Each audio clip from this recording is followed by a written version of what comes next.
Oiê! Estamos ao vivo, dezembro de 2024, e olha onde Deus nos coloca, ao vivo aqui no Jardim Secreto. Bom dia, nesse dezembro maravilhoso. O Senhor tem grandes planos e olha aí onde estamos. Jardim Secreto começou em julho desse ano de 2024 e estamos aí, vai fazer 6 meses de encontros online toda semana com mães, esposas, filhas, e agora Deus pede pra gente ter mais uma vertente, alcançar mais vidas, alcançar mais mulheres em diferentes realidades, mas com foco total de trazer a palavra dele, força, luz em momentos de dor, em momentos de dificuldades. E estamos aqui, seguindo para a honra e da glória dele, e vamos com tudo. Hoje o Senhor me deu todo o caminho para fazer a live, como ele já veio com a ideia, como ele já veio com tudo até aqui, é ele que guia. E hoje a gente vai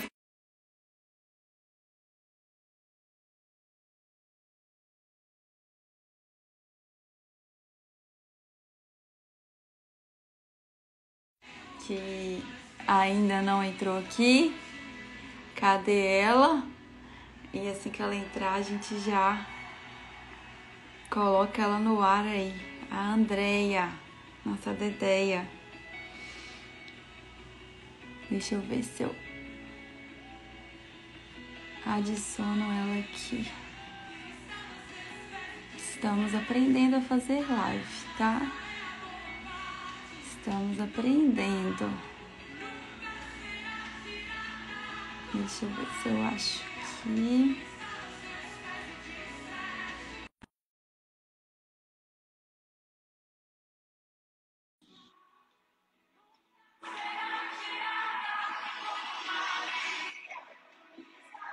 Ai, deu. Só tem que virar. Bem perdido. Andréia com Andréia, né, Jéssica? Deus abençoe no final.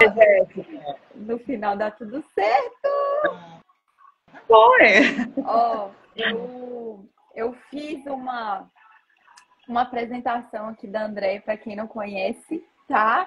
A Andréia é psicanalista, fundadora do Falando Entre Elas, do Dona de Mim, 2 grupos abençoados de mulheres. A Andréia também é mãe do Luan, maquiadora, cabeleireira, cristã, amada por muitos, para muitos Andréia, Dedéia, Deinha, para mim é Dedéia. É uma anja do Senhor aqui na minha vida, desde quando eu nasci, praticamente. E Dedé já passou por muito, muito, muito. E esse sorriso aí não sai do rosto dela. Essa aí é a Andréia. Sou eu. É a Dedé, é a Dedé. É uma de emoção muito grande dividir isso aqui com você, depois de tudo que eu já passei, você já passou, de tudo que a gente já viveu juntas, e ter essa oportunidade que Deus nos dá agora de compartilhar, de ser usadas por Ele para alcançar mais vidas, mais mulheres. Estamos aqui só Amém. como instrumento. Estamos aqui só como instrumento. Amém. O áudio tá bom? Tá todo mundo ouvindo? Eu tô te ouvindo bem, Dedé. Tá ouvindo bem também? Tô bem.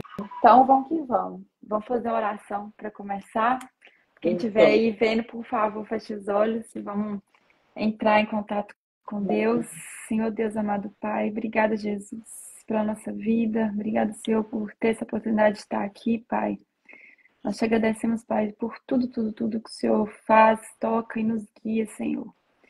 Te agradecemos a oportunidade de estar aqui nesse momento, Pai. Amém. Que o Senhor nos unja, Deus, com a tua vontade. Que o Senhor use a Andréia, Deus, para tudo que seja falado e compartilhado aqui, seja conforme a tua vontade, Deus. Quebra a nossa carne, quebra a nossa emoção, use a nossa boca, nos dê sabedoria, Deus, para falar tudo que tem que ser falado aqui, Deus. Tocar onde deve ser tocado, Jesus. Que essa live, que essa conversa chegue nos corações, nas vidas que precisam ser tocadas, precisam ouvir, nem que seja uma frase, uma palavra, do teu amor, do teu cuidado, do seu respiro de esperança, Pai. Perdão pelos nossos pecados, perdão pelos momentos que reclamamos, Senhor. E nos guia nesse momento aqui, Pai, que isso aqui é sobre o Senhor. Amém. Amém. Glória a Deus. Amém. Vamos lá. O Senhor, como Ele guia tudo no Jardim Secreto, guia a Jéssica, deixa a gente assim. Eu vivo uma experiência muito louca com Deus no Jardim Secreto, porque a pessoa que é organizada, planejada, gosta de executar, então estou vivendo a dependência do Senhor. Vai fazer 6 meses. E hoje aqui na live não ia ser diferente. Essa semana ele me deu o nome dessa conversa, que seria outro lado da fase difícil. E a Dedéia já foi instrumento dele para fazer essa live, né, Dedéia? Que você comentou. De Jéssica, vamos fazer uma live, compartilhar. E o Senhor deu o check, vamos, tem que fazer, vamos alcançar mais. E como eu fiz a oração aí, não façam nada sem antes colocar ele na frente. Amém. Então, a gente já colocou ele na frente. Eu posso falar pela Dedé. Estamos nós duas aqui abertas e entregues para o que ele quer fazer. Estamos aqui sensíveis e tocadas pelo amor e cuidado dele. Tá? Amém. A Dedéia passou por muita coisa nessa vida. Como eu fiz toda essa apresentação dela, ela tem, além de essa vida maravilhosa com Jesus, com Deus, ela é uma mulher com muita experiência desde nova. Então, ela foi instrumento de Deus no meu processo também, né? Com o acidente do meu marido, com toda a minha história, trajetória familiar. Então, isso aqui tudo vai ser bênção e o nosso desejo, a nossa oração que transborde para quem está aqui ao vivo e para quem for ver depois gravado. Como eu disse aí, a Dedéia, ela não tira esse sorriso do rosto. E essa semana, Deus, além dele me dar o nome do que a gente ia conversar nessa live, ele me deu também algumas perguntas para fazer para a Dedéia, para a gente ter um norte aqui e a gente ir conversando. Mas antes de tudo, eu queria perguntar para a Dedéia qual que é o segredo de não tirar esse sorriso do rosto? Porque o bicho tá pegando, o mundo tá virado e essa mulher não para de sorrir. Como diz um conhecido meu, o circo está pegando fogo, os bombeiros estão todos de greve, mas eu estou aqui sorrindo, porque eu tenho Jesus, eu conheci Jesus. Mas esse sorriso, eu alcancei esse sorriso, mas tem pouco tempo, não tem muito tempo. Antigamente, eu era uma pessoa triste, que olhava para mim, fechada, trancuda, aquela cara, aquele semblante fechado, porque eu não tinha alegria, eu não tinha vontade de viver, eu não tinha perspectiva nenhuma de vida. E Deus transformou minha vida. E assim, começou tudo assim, depois de muito nova, né? Desde que eu nasci num lar todo em disfunção, todo problemático. Eu tinha um pai que ele não era um homem preocupado, um homem sem juízo. Ele era um homem bonito, mas o que ele tinha de bonito, ele não tinha de juízo. E a minha mãe era uma mulher maravilhosa, uma mulher muito assim dedicada, sofrida, e ela foi acometida de um câncer com 40 anos. E ela veio a óbito, né, nesse processo de câncer. E quando ela estava internada, o meu pai resolveu me dar para adoção, tanto eu como meu irmão. E eu com 5 anos e meu irmão com 2. E a gente era muito agarrado, sabe? Eu dormia abraçadinha com ele. A gente tinha um amor muito grande. E eu sempre tive um senso de responsabilidade. Que eu lembro que, tipo assim, ele pequenininho, eu com 5 anos, se eu visse ele em perigo, eu corria, ia salvá-lo. Certa vez ele estava de fraldinha, engatinhando assim, em direção à porta, e apareceu um palhaço. O palhaço era meu outro irmão, que havia feito uma maquiagem, e chegou falando que ia pegar o menino. Eu peguei ele pela fralda, saí puxando ele, arrastando ele. Então eu creio assim que o Senhor, ele sempre me deu esse senso de responsabilidade, de cuidar, sabe? Esse é um ato que eu carrego comigo. Deus me deu o ato de cuidar. É tanto que para ele, para mim aprender a cuidar mesmo, além de ser adotada, Deus me deu a profissão, né? Que eu falo que é um dom, que é o cabelo. Eu comecei como cabeleireira com 15 anos. Eu vi uma loja com um anúncio, ia ter um curso de cabeleireira, eu fiquei louca, quero fazer, quero fazer, quero fazer, e fui fazer. Eu já era manicure com 15 anos, já fazia unha, e aquela coisa toda. E ali o Senhor falou assim, ah, então tá, vou colocar você para você cuidar de mulheres. Olha o que Deus fez lá no passado. Começou dentro do salão, porque toda cabeleireira é psicóloga. Toda cabeleireira. Ela não sabe, mas ela é. Porque o cliente, ele chega no salão com 1000 problemas. 1000 problemas. E ali ela acha um jeito de desabafar, conta. Às vezes chega nervosa, chega chorando, às vezes chega sorrindo, feliz. Ali a gente aprende também com o cliente. Então eu aprendi muito com as mulheres, ouvindo as mulheres. Gente, as mulheres precisam de ajuda.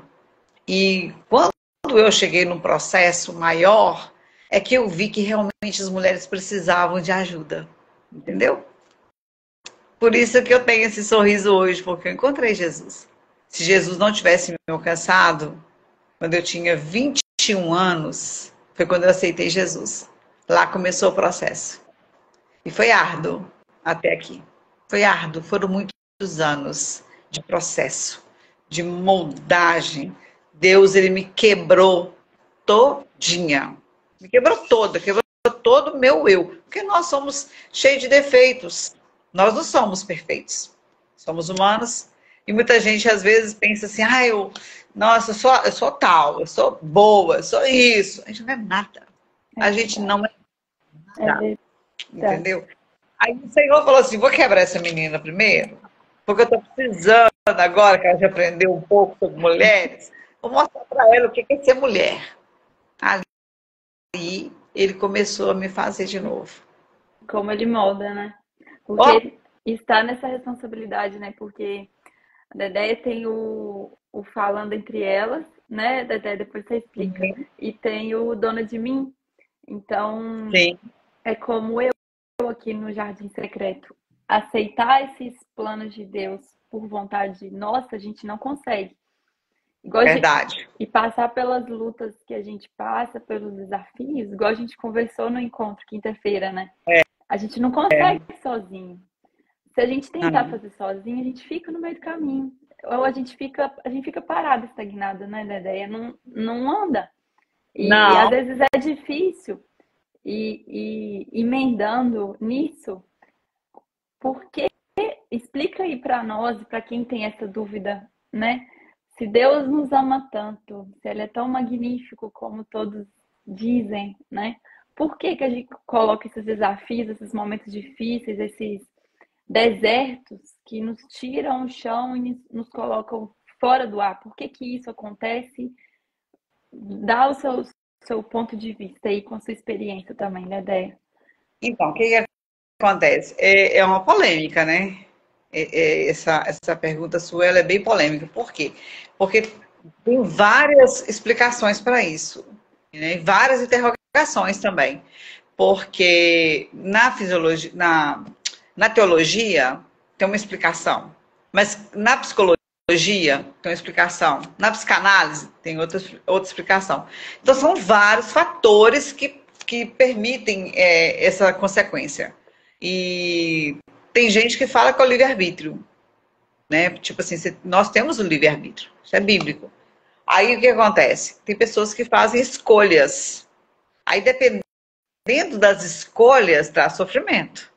Você entendeu? Então, tipo assim, tem sofrimento que é escolha, mas tem sofrimento que é o Senhor que permite. Porque tem coisas, por exemplo, o acidente do Michael. Não foi uma escolha. Ele falou assim, eu vou lhe bater o carro. Não foi assim. Aconteceu. Agora, por que que aconteceu? A gente não pergunta a Deus por quê. A gente pergunta assim, pra quê? Porque todo sofrimento, a gente não pergunta por quê, a gente pergunta pra quê. Porque, olha, quando eu passei por um processo, igual eu passei por processo do divórcio, eu tive vários processos, gente. Vários, vários, vários, vários, vários, vários. Se tem uma Vários. mulher que pisou em vários ângulos de Torres, vocês estão vendo ela. Eu já passei muita coisa. Então, assim, cada processo que eu passei, eu vi que era o Senhor permitindo. Lógico que teve processo que eu escolhi, né? Foram escolhas erradas, claro. A gente erra, porque a gente erra pensando que está acertando. A gente pensa assim, vou fazer isso, porque eu vou acertar, mas não acerta, acaba errando.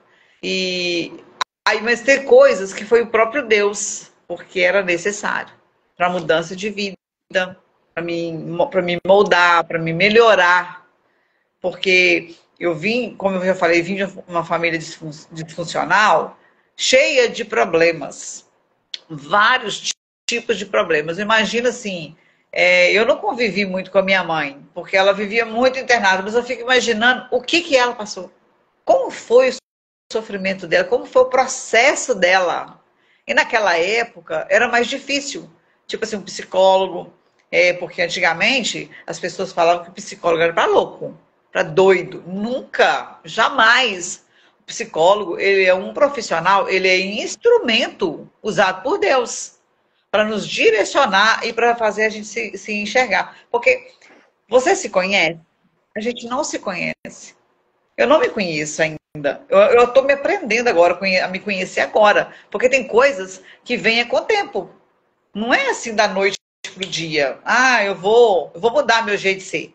Não, não é assim. Ah, eu sou teimosa. Na partir de hoje eu não vou ser teimosa mais. Quem dera se fosse assim. A gente não consegue Pronto, sustentar. tudinho. Não, mas não é. A gente tem dificuldade. A gente tem dificuldade de reconhecer os nossos erros. Eu lembro que uma vez, eu tenho uma prima que ela é maravilhosa, ela é mentora, e ela é ótima. Keila de Oliver. Vocês têm que seguir ela, que ela é muito doida. E ela falava assim comigo assim, ela é piradinha. Ela falava assim comigo assim, Andréia, você precisa de cura interior. Pra que ela falava isso comigo? Que cura interior? Eu sou ótima, eu sou isso, eu sou aquilo. Eu debatia com ela. Porque a gente tinha um processo, nós somos primas, fomos criadas juntas, mas a gente tinha um processo de amor e de ódio, ciúme, sabe? E aí eu fui criada pela titia, a titia é tia dela, e eu tinha muito ciúme daquilo. E ela também tinha ciúme, mas nenhuma admitia. Então a gente vivia em choque, choque, choque, choque. Mas isso me fez crescer. Então tem sofrimento que ele traz cura, traz refrigério e traz amadurecimento. E o amadurecimento é a melhor parte que tem da nossa vida. É a melhor parte, porque você continua errando, mas você pensa antes. Eu não posso fazer isso. Eu não posso agir dessa maneira. Quando eu vejo certa situação, em alguns vídeos na internet, aí eu fico me colocando dos dois lados. Tanto quem está passando pelo processo, né, igual ontem eu vi um cara sendo preso. Aí os policiais prendendo, aquela coisa toda, e o cara resistindo, o pessoal filmando, um do lado do cara, outro do lado do policial. E aí eu fiquei pensando assim, o papel do policial é prender. O processo do ladrão é se entregar, mas ele corre. Ele foge porque ele tem medo. Na hora de fazer a coisa errada, ele não pensa. Ele faz. Mas na hora de pagar, ele não quer. Aí eu fico analisando isso hoje. A análise me fez pensar muita coisa e aprender muita coisa. Então, o sofrimento, a gente não pergunta a Deus por quê, mas para quê. E ele é necessário, porque no sofrimento a gente cresce. A gente cresce. A gente aprende, a gente amadurece. É impressionante. E como que capacita, né? Às vezes é difícil a gente aceitar, porque a gente não enxerga lá na frente, né?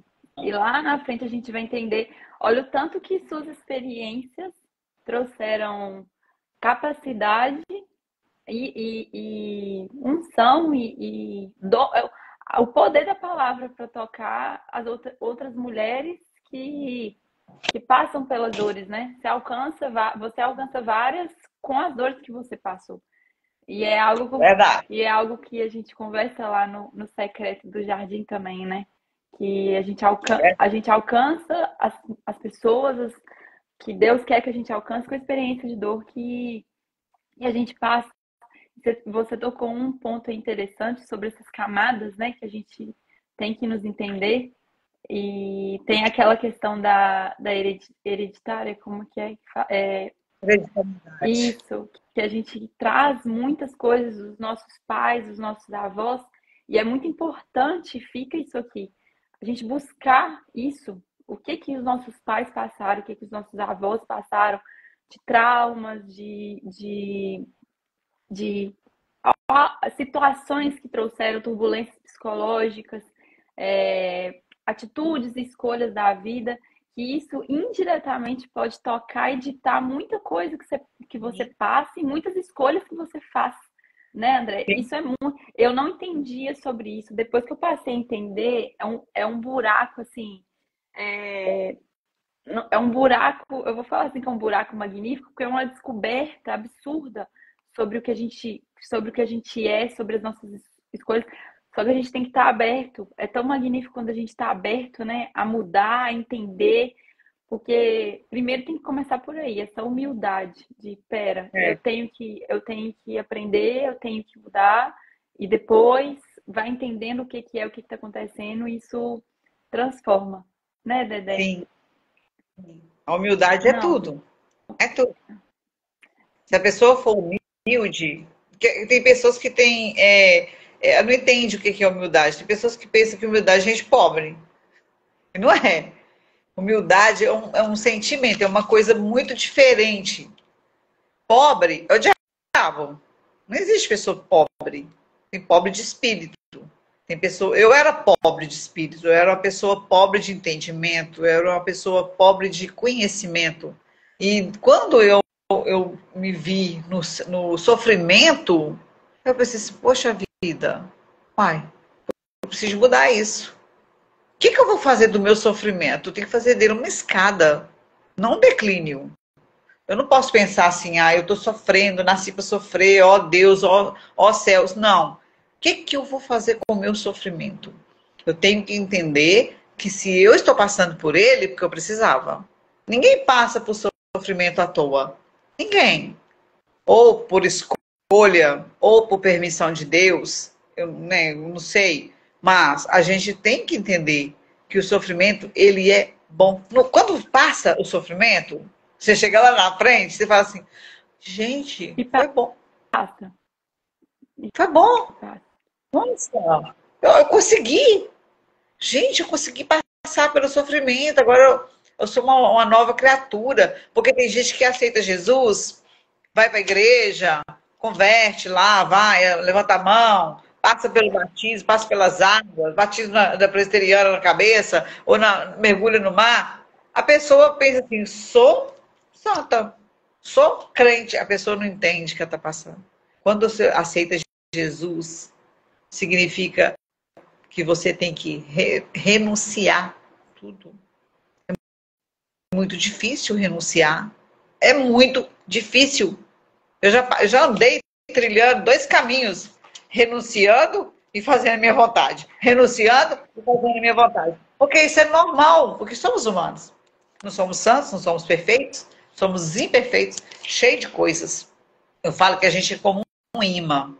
A gente vai passando e vai levando tudo com a gente, vai pregando a gente, coisa boa, coisa ruim, coisa boa, coisa ruim.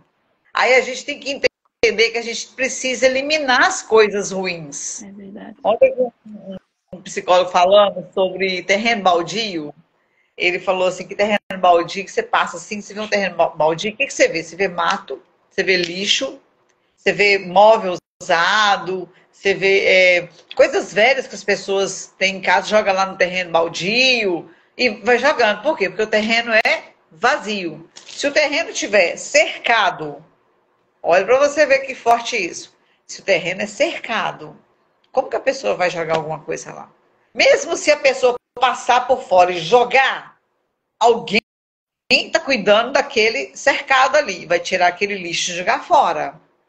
Então, nós também podemos ser como um terreno baldio. Se eu sou um terreno baldio, as coisas ruins vão vir. E vai ser jogado tudo em mim. Vai jogando. Lixo, coisa ruim. Pessoas tóxicas, pessoas ruins, sabe? Pensamento ruim, palavra que vem de outro que a gente não entende e não repreende aquilo. Às vezes a pessoa chega e fala assim, nossa, você é fraca. Aí você aceita aquilo, porque você não quer debater, você não quer brigar com a pessoa, e aquilo fica na sua mente. Ah, nossa, você tá gorda. Aí a pessoa vai e fala assim, nossa, eu sou gorda mesmo. Ai, meu Deus, eu não consigo emagrecer. Aí a pessoa não muda, porque a pessoa recebeu uma palavra que foi como uma faca. Furou ali. E ali fica. Porque a pessoa não tem força para tirar. Porque o terreno é baldio. A mente está vazia. Agora, se eu sou blindada, pode vir o que vier. Não gosta de mim, não? Pega a senha. Entra na fila. Tem muita gente que não gosta. Eu não quero agradar ninguém. Eu tenho que agradar somente a Deus. Só a Deus. Não tenho que agradar ninguém. As pessoas não têm que falar assim, nossa, eu gosto da Andréia, a Andréia é maravilhosa. Não, eu não sou essa pessoa maravilhosa. Eu sou uma pessoa cheia de defeitos. Agora, se gostar de mim, amém. Se não gostar, amém também. E ela é dessas mesmo. Teve uma vez que você comentou comigo, eu não vou lembrar agora, mas foi uma situação assim, hilária que ficou assim, marcada, que você falou assim, não, eu sou linda mesmo, eu sou maravilhosa. E ela fala mesmo, Dedé é dessas. Inspira. Inspira. Eu sou. As pessoas não precisam de me achar bonita. Não, eu que tenho que me achar. Eu lá no salão, muitas das vezes eu chegava assim na frente do espelho, escovava meu cabelo e falava assim, meu Deus, por que você me fez tão bonita desse jeito? Tão linda, tão rica, gostosa e poderosa. Eu sempre falei com Deus, mesmo que eu não tenha tudo isso, mas dentro de mim eu tenho. Porque a maior riqueza está dentro de mim. A riqueza não é dinheiro. Dinheiro é uma consequência. A riqueza, ela tem que estar dentro do meu coração, dentro da minha mente. É eu que tenho que pensar assim. Mas sabe o que eu acho engraçado? Que Deus, ele é tão assim perfeito, em tudo, que ele colocou tantas clientes na minha vida maravilhosas. Porque essas mulheres me ensinaram muita coisa. Deus, ele viu assim, eu pensava assim, Deus, eu sou sozinha. Eu lembro de uma situação, eu tinha 13 anos, eu andando ali no Belvedere, e ali, mais ou menos na rua Itaparica, existiam as ruas, mas não existia casas, eram muito poucas. Tinha uma casa ali, outra lá, muito mato. E eu resolvi andar naquela rua, no meio do mato, de desespero. Foi a época que eu tive depressão, eu não sabia. Eu falava assim, Deus, por que que eu não tenho mãe? Por quê? Eu fui adotada num lar de um casal que não teve filhos. Né? Eles não puderam ter filhos. Deus preparou aquele lar ali, porque ali era uma escola para mim. Eu não entendia nada. Porque quando a gente não entende, a gente vê o problema como um monstro. Aí eu falava assim, por que que eu não tenho mãe? Minhas amigas têm mãe e eu não tenho. Porque a minha tia que me criou, ela era uma mulher seca, dura, brava. No fundo, ela era muito carinhosa. Mas aparentemente firme. Por quê? Ela tinha muito medo de me criar com amor, carinho, e eu pisar na bola. Então ela pensou assim, eu vou tratar essa menina mais dura, pra ela ter medo de mim. É assim que eu vou criar ela. E assim ela fez. Ela me criou com medo. Eu tinha medo dela, eu tinha medo de ir na esquina, eu tinha tanto medo dela e do meu pai adotivo, e eu olhava para eles, eu tinha medo até de olhar. Porque eu pensava assim, vai vir um coro aí agora, vai vir um xingo. Eu lembro uma situação, uma vez, que eu estava indo para a escola, eu estava no Polivalente, era de manhã, 6 e pouca da manhã. E eu encontrei na esquina da minha rua uma amiga, que ela ia comigo. Quando nós chegamos na outra esquina, ela virou e falou assim: vão aqui chamar a fulana para ir com a gente? Aí nós viramos a esquina. Nisso, meu pai adotivo apareceu na outra esquina, na esquina da minha rua. Aí tinha uma mulher que morava nessa rua, ela viu meu pai. E ela viu que eu tinha ido para lá e ela pensou assim: vai brigar com ela. Olha para você ver, a vizinha. Aí ela foi lá, parou meu pai, ficou conversando com ele, pôs ele de costa para ele não ver que eu tinha ido na rua chamar uma coleguinha para a gente ir para a escola. Aí ela foi e falou comigo depois: André, evita, porque você sabe que seu pai é bravo. Ah, pra você ver. Então era um lar difícil demais, mas era uma escola, porque foi ali na dureza é que eu aprendi a ser gente. Porque eles eram honestos, pessoas assim, nó de uma índole maravilhosa. Duros, sim, bravos, muito. Não tinha esse negócio de abraçar, beijar, senta aqui no colo, deita aqui no meu colo. Não tive isso. Eu tenho dificuldade com isso ainda. Hoje, até que eu já sou mais carinhosa. Mas eu já tive essa dificuldade de abraçar, de encostar, medo. Porque eu fui criada dessa maneira. E só depois que eu fiz psicanálise que eu fui curada. Essa cura interior que a minha prima falou, que eu precisava, gente, era urgente. Aquilo era urgente, mas eu não sabia. Aí a pessoa fica ali, triste. Eu não consigo nada, eu não consigo ninguém, eu não consigo namorar, eu não consigo ter amizade. Fica sofrendo, sendo que ela tem a condição de procurar ajuda. O profissional está aí para isso. Porque se for um caso psicólogo, amém. Se for um caso psiquiatra, por que não? Porque tem gente que pensa que psiquiatra é para doido. Não é, gente. Não é. O psiquiatra, ele é um médico, ele é específico para tratar a mente humana. O comportamento. Existem muitos transtornos. E, assim, graças a Deus, que ao passar dos anos, esses transtornos foram sendo descobertos. Porque quantos anos que existem transtornos, quantos anos que tem pessoas que têm transtornos, sofrem com isso, mas não tem tratamento. Porque eu não posso procurar um psiquiatra, porque eles vão falar que eu sou doida. Antigamente, uma pessoa, às vezes uma cliente minha falava assim: eu vou no psiquiatra. Eu pensei assim: meu Deus do céu, essa mulher surtar aqui na cadeira, eu tô fodida. Como é que eu vou fazer? Porque eu pensava assim: essa mulher vai surtar aqui, vai estar caçando psiquiatra, ela é louca. Olha a minha cabeça, como que era. Mas antigamente era assim, né? Nossa, era muito, porque eu fui criada na dureza. Eu fui criada na dureza. Então eu era dura também, eu era muito fechada, amarrada, aquela pessoa carrancuda, uma pessoa difícil, porque eu não entendia o que era amor, eu não sabia o que era amor. Profundo demais a conta. A Daisy deixou aqui, a Daisy Borges deixou aqui, ó, o processo espreme. É como se a gente estivesse numa prensa. Passei por isso nos últimos tempos. Agora, na viração do mês, estão vindo as respostas e estou entendendo porque passei. Precisava estar pronta. É difícil, toda vez que vem alguma dor, aprendi isso, toda vez que vem alguma dor, algum momento difícil, né, essa fase difícil, no limite do possível e se esforçando, é parar, respirar e Sim. aceitar e entender o que está acontecendo. E uma excelente oportunidade. A Dedé falou aí do psicólogo, do psiquiatra, são ferramentas, instrumentos para a gente usar mesmo. E é uma ótima oportunidade para se conectar com ele. Eu, toda a vida, né, acreditei sempre em Deus, tive o meu processo, mas nada se compara depois do acidente que o Michael teve. Foi na dor, e nós somos carnais, né? Então, são as formas, os Deus tem várias formas de nos atingir, de nos glaçar no mundo. Então, foi a forma, tanto tempo que fui na igreja, várias igrejas, mas nunca cheguei nem perto da fé e da experiência que eu tenho hoje.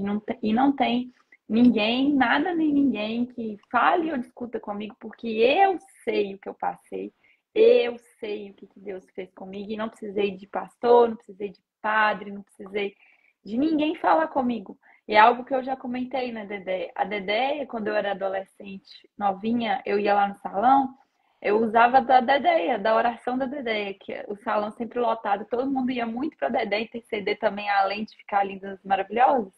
E lindos maravilhosos, porque lá era assim, amava quando a Dedéia vinha orar comigo, bênção. E eu achava lindo, assim, a fé dela, a vivência dela. Mas mal sabia eu tudo que ela passou para chegar ali, tudo que ela aguentou para chegar ali.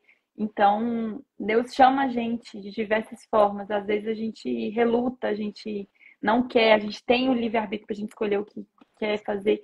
Mas a Dedé falou outro ponto aí do ouvir, né?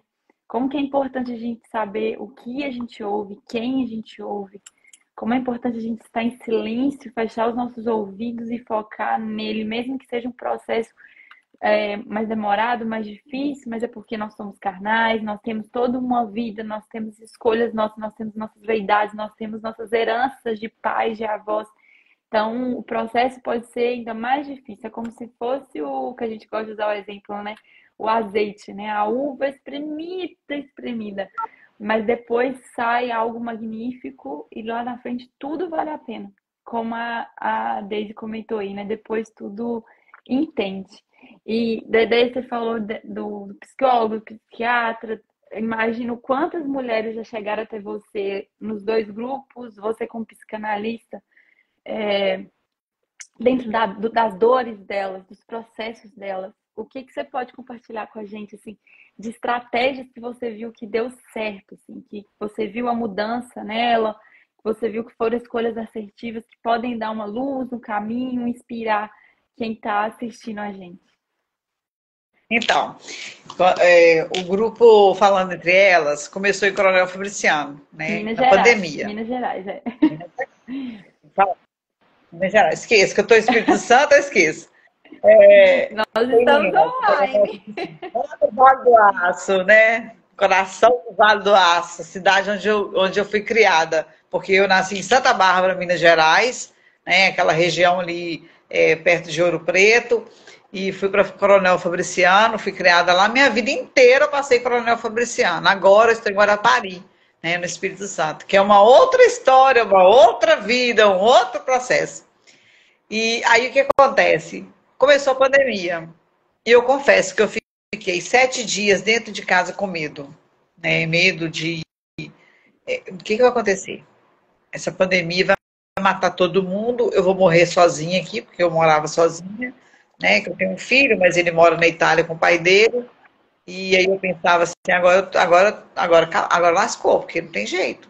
Eu fiquei com medo 7 dias. Aí eu faço uma coxa de fuxico, e essa coxa, assim, né? Tem anos que eu tô fazendo ela. Agora eu tô fazendo uns almofadas de fuxico, mas uma hora eu termino. Aí eu comecei a fazer as coxas lá e tô lá assim, meu Deus, o que vai ser de nós? O que vai ser da população? O que o senhor está trazendo isso para nós? Por que essa pandemia? O que o senhor está querendo falar com a gente? Porque tem um processo, tem um motivo. Isso não está acontecendo à toa. Aí eu fiquei pensando, meu Deus, eu vou ficar aqui dentro de casa, trancada. Eu não aguento. Eu sou ligada no 220. Eu não sou 110, sou 220. Como é que eu vou fazer? Ficar sentada aqui nessa sala, meus clientes tudo em casa, ninguém pode ser atendida? Não, tem um trem errado, vou dar um jeito. Aí uma cliente me ligou e falou assim, André, você tá com medo? Aí eu falei assim, eu tô aqui trancada dentro de casa. Você não quer me atender? Não. Eu falei assim, você tem coragem? Ela, eu tenho. Então vai. Eu tô com máscara, né? Limpei todo o ambiente para receber ela, aquele medo, aquela coisa toda. Aí ela chegou sem máscara. Ela falou assim, você tá de máscara, eu vou ficar sem máscara. Aí eu falei assim, mas você é doida, porque e se o Covid estiver aqui dentro, né? Aí ela, você tá nessa? Não, sai disso. Não existe não. Aí eu atendi a cliente. Ela foi embora, o vazio de novo, né? Eu falei assim, meu Deus, vou ficar sozinha aqui. Não, esse negócio tá errado. Eu vou caminhar, vou fazer caminhada. Aí coloquei minha roupa de caminhar, coloquei a máscara e fui. Aí andando na rua, não vi ninguém, tirava a máscara. Aí passava um e falava, sou doida, ô louca. Aí eu tô assim, nossa, mas será que o negócio é tão grave assim mesmo? Aí eu continuei andando. Aí quer saber? Eu vou caminhar todo dia. Tô nem aí. E fui caminhar. Aí depois, um outro cliente ligou, André, você tá trabalhando? Tô, então eu vou ir. E comecei a trabalhar. Eu trabalhei a pandemia inteira. Só que antes, assim que passou os 7 dias, eu trabalhei assim bem mesmo. Aí depois a minha irmã me ligou e falou assim, André, vem cá para Florália, Santa Bárbara, porque o salão está tudo fechado, as mulheres estão tudo querendo pintar cabelo e tal, vem para cá. Você vem de máscara e tal? Saiu, não. Aí eu fui e fiquei um mês lá na minha cidade. Trabalhei, todos os dias eu trabalhei, todos os dias. Eu andava com a malinha para lá, para cá. A questão é pequenininho, né? Mas eu atendi todas as casas. Aí eu falei assim, eu tenho medo sem mais não. Tem medo de Covid, mas não. Voltei para Fabriciana, falei assim, vou criar um grupo. Vou criar um grupo de mulheres, porque a gente precisa de orar. Já que a gente tem que pedir a Deus para nos guardar, vamos orar juntos. Aí liguei para algumas mulheres, falei com uma amiga minha assim, ela estava querendo candidatar a vereadora, e eu falei com ela assim, mas o que você vai mostrar para o pessoal que você faz? Aí a Fê falou assim, não sei não, faz um projeto aí para mim. Eu falei assim, não, a vereadora é você, nem eu não, hein? Aí ela falou assim, o que você acha? Eu falei assim, cria um grupo de mulheres então, que era um chamado que Deus tinha na minha vida. E eu sempre gostava, eu sempre recusava, eu tinha medo. Aí eu falei com ela assim, cria um grupo de mulheres. Que aí ela criava um grupo de mulheres, eu ia estar lá.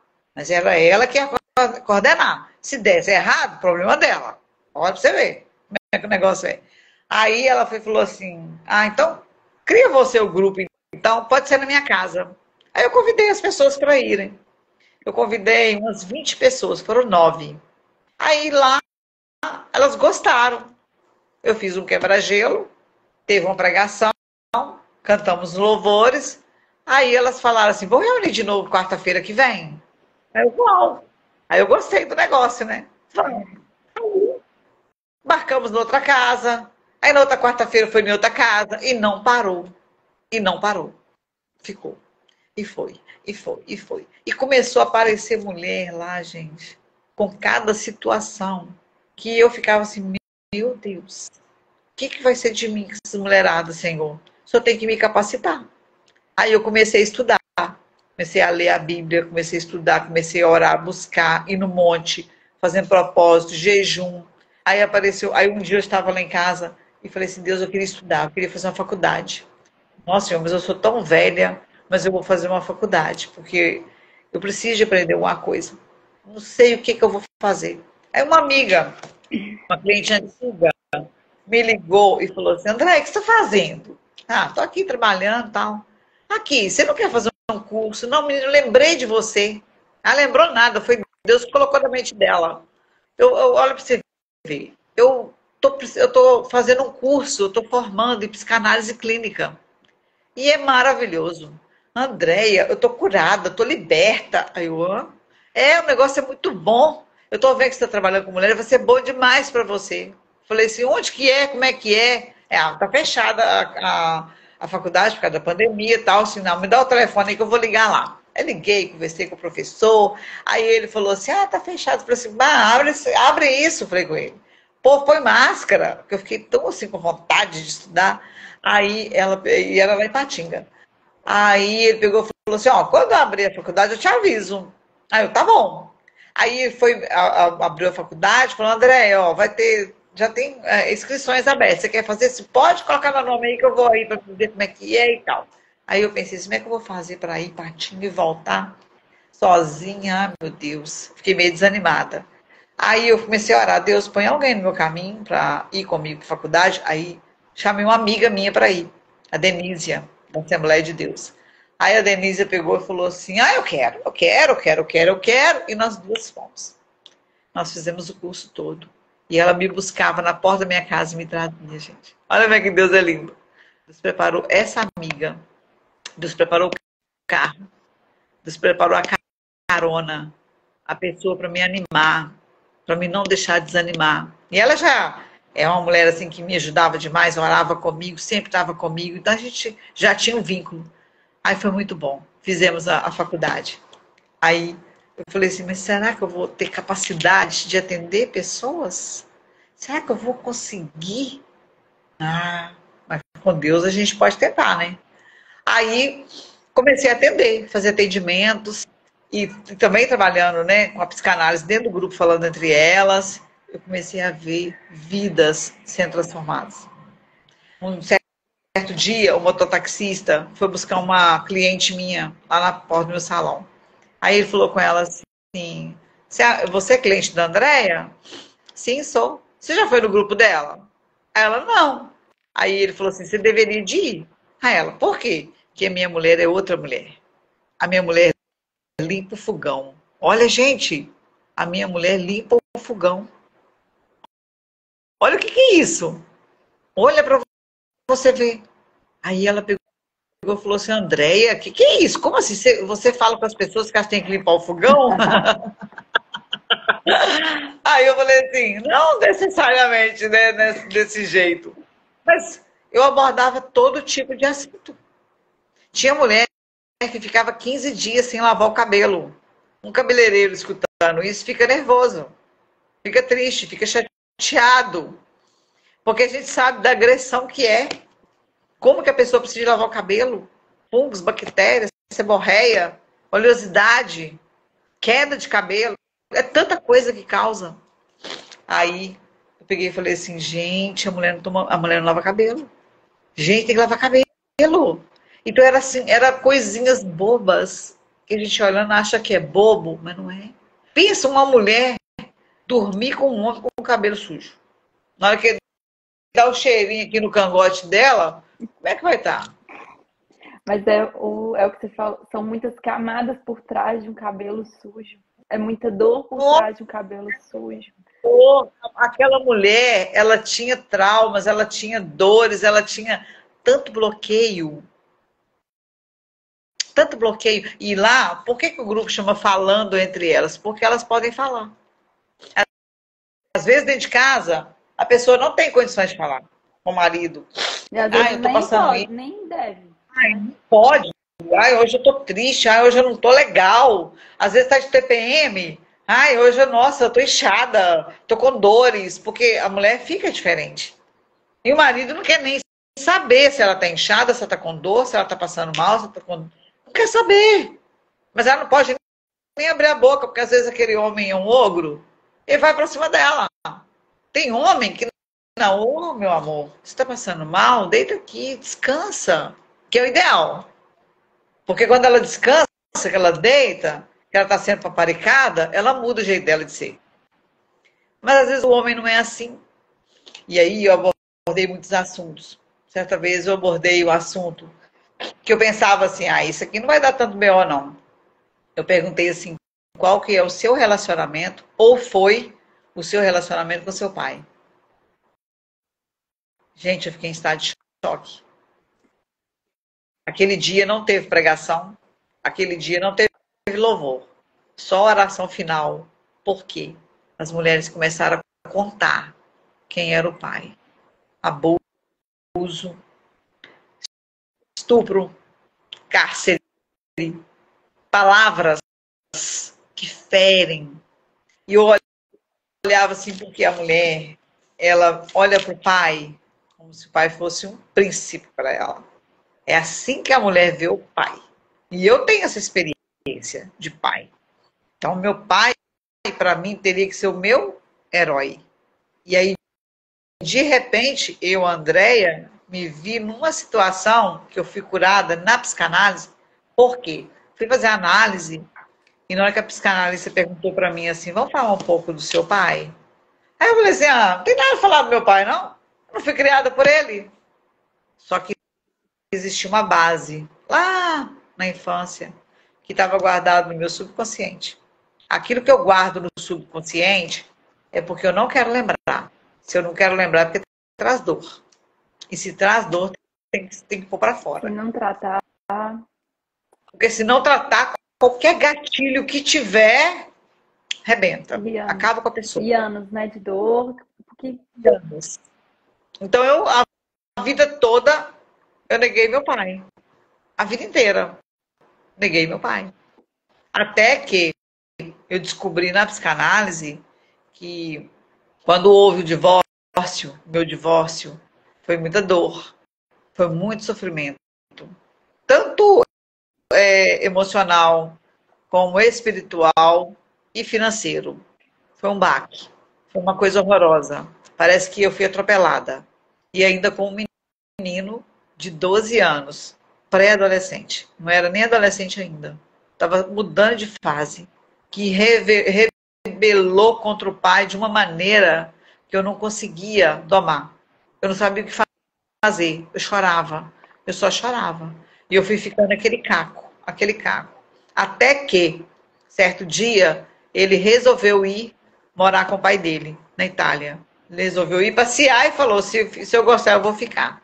E eu abri mão. Foi uma dor muito grande, porque era a única pessoa que eu tinha. Eu tenho. É o meu filho. E ele, quando ele completou 16 anos, eu levei ele lá no Confins e despachei ele naquele avião no voo internacional. O primeiro voo dele internacional, na vida foi internacional e rumo ao pai dele. Gente, você não tem noção. Você não tem noção do que eu passei naquele aeroporto.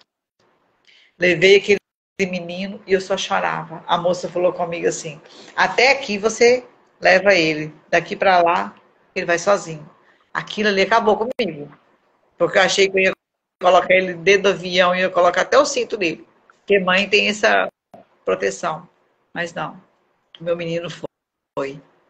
Quando eu fui pro terraço do aeroporto para ver ele embarcar, uma menininha viu eu chorando, a menininha assim, de uns 4 aninhos, e ela falou assim, oh, a titia tá chorando, por que você tá chorando? Aí eu falei assim, porque o meu filho, o único filho que eu tenho, que tem 16 anos, tá naquele avião ali.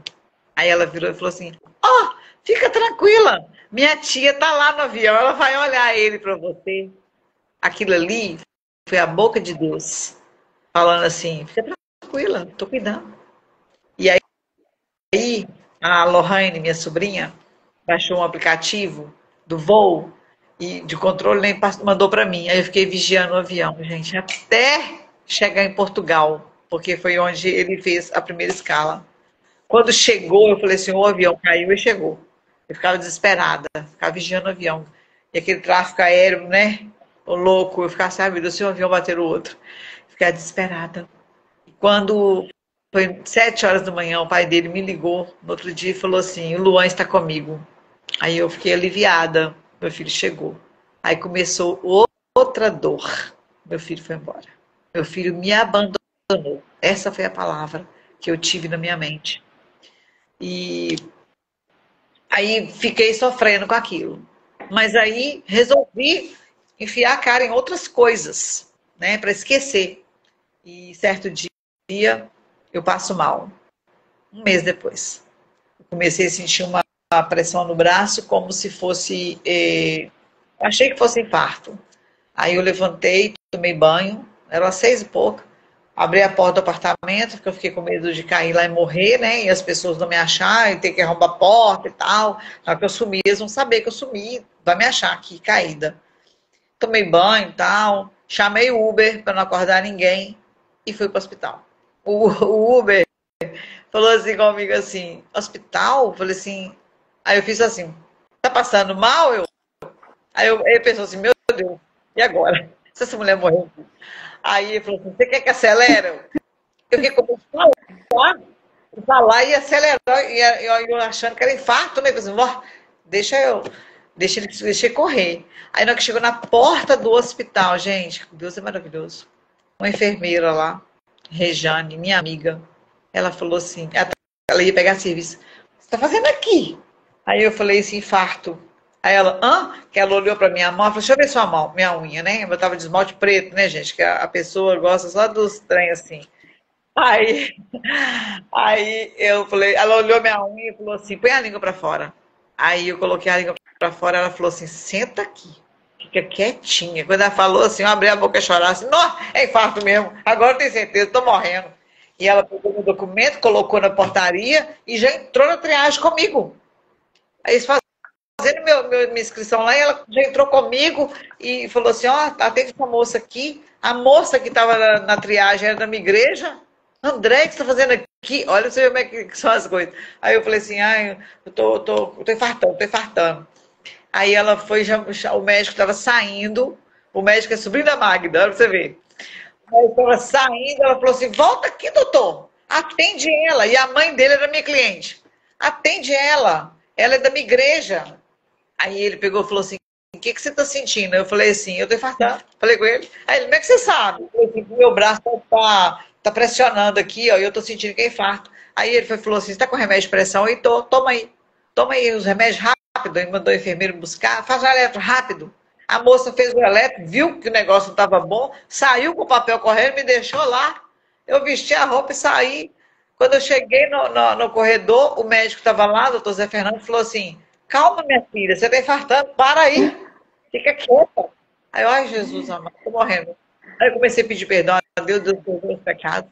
Senhor, não deixa eu morrer. Se eu posso morrer, mas eu tenho que ir para o céu. Ô, Senhor, prepara uma vaguinha para mim. Eu comecei a passar aperto. Aí me levaram para a emergência, me deitaram lá.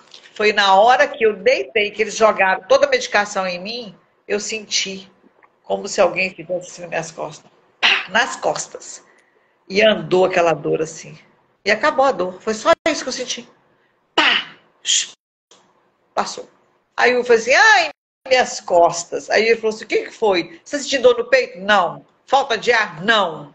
Era só nas costas. Porque eu tive uma síndrome que chama Síndrome do Takotsubo. Depois vocês pesquisem para vocês verem. É a mesma coisa que a síndrome do coração partido. Aí eu falei assim, meu Deus, e agora? Eu vou morrer. E aquele tanto de médico, e fui muito bem recebida lá no hospital do Dr. José Maria, e eu não tenho nada para reclamar, foi tudo bacana. Aí daí a pouco meus primos chegaram lá brigando comigo, quando eu chamei eles para me levar para o hospital, e nervosos, e daí a pouco meu pastor chegou, e foi aquela coisa, e aí eu falei, o pastor falou assim comigo, pastor Arthur, lá da primeira igreja presbiteriana de Coronel Feliciano, falou assim, Andréia, minha filha, você está aqui para se tratar. Fica tranquila. Não preocupa com o trabalho, não preocupa com conta, com nada. Preocupa com você. Você precisa de cuidados agora. Passa a chave da sua casa para uma pessoa e manda essa pessoa me procurar que nós vamos cuidar de tudo para você. Gente, pensa numa igreja. Pensa no povo que me abraçou. Pensa no povo que pagaram as minhas contas. Vocês não têm noção. Fiquei internado muitos dias e aí o médico chegou lá e falou assim comigo assim, vou fazer um eco em você, porque eu tô achando que você não infartou. Aí ele fez o eco, um eco de mesa que ele levou lá para o hospital e falou assim, André, eu acho que você não infartou, mas tem que fazer o cateterismo. Aí eu falei assim, tá bom. Aí fiquei internado muitos dias lá, eu estava sentindo muito bem, fiquei na UTI 5 dias, não podia pôr o pé no chão. Aí no dia que falou, pode pôr o pé no chão, acabou, né? Andei o hospital todo. Olha ali, dona Cláudia. E tinha que tirar sempre a visita a André. Nossa, o hospital fazia fila para me visitar, gente, vocês não têm noção. O médico falou assim comigo, quem é você? Aí eu, por quê? Eu nunca vi tanta gente visitar uma pessoa na UTI, igual tem gente ali fora. Toda a vida cuidou de todo mundo. Aí eu falei assim, ah, doutor, é porque eu sou muito bonita por isso. Ele riu, né? Não é bonita mesmo, muito nova para estar infartando, isso aqui. E ali, aí ele falou assim, agora você vai pôr o pé no chão. Acabou, gente. Eu fui visitar os leitos, eu fui orar para as crianças, e eu, né, naquele ápice de dor que o Luan tinha ido embora, aí eu visitei uma criança que chamava Luan, que estava internado. Para quê? Abracei o menino.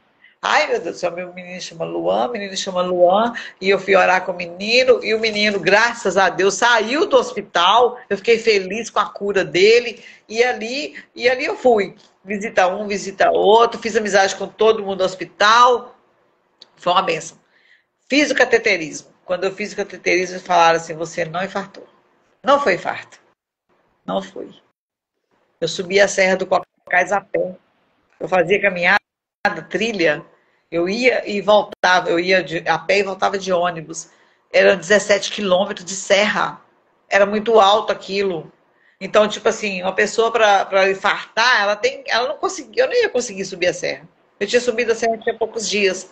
Então, assim, não era um infarto. Era a síndrome do Takotsubo. Agora é que vem o problema. Agora que eu vou voltar lá na história do pai.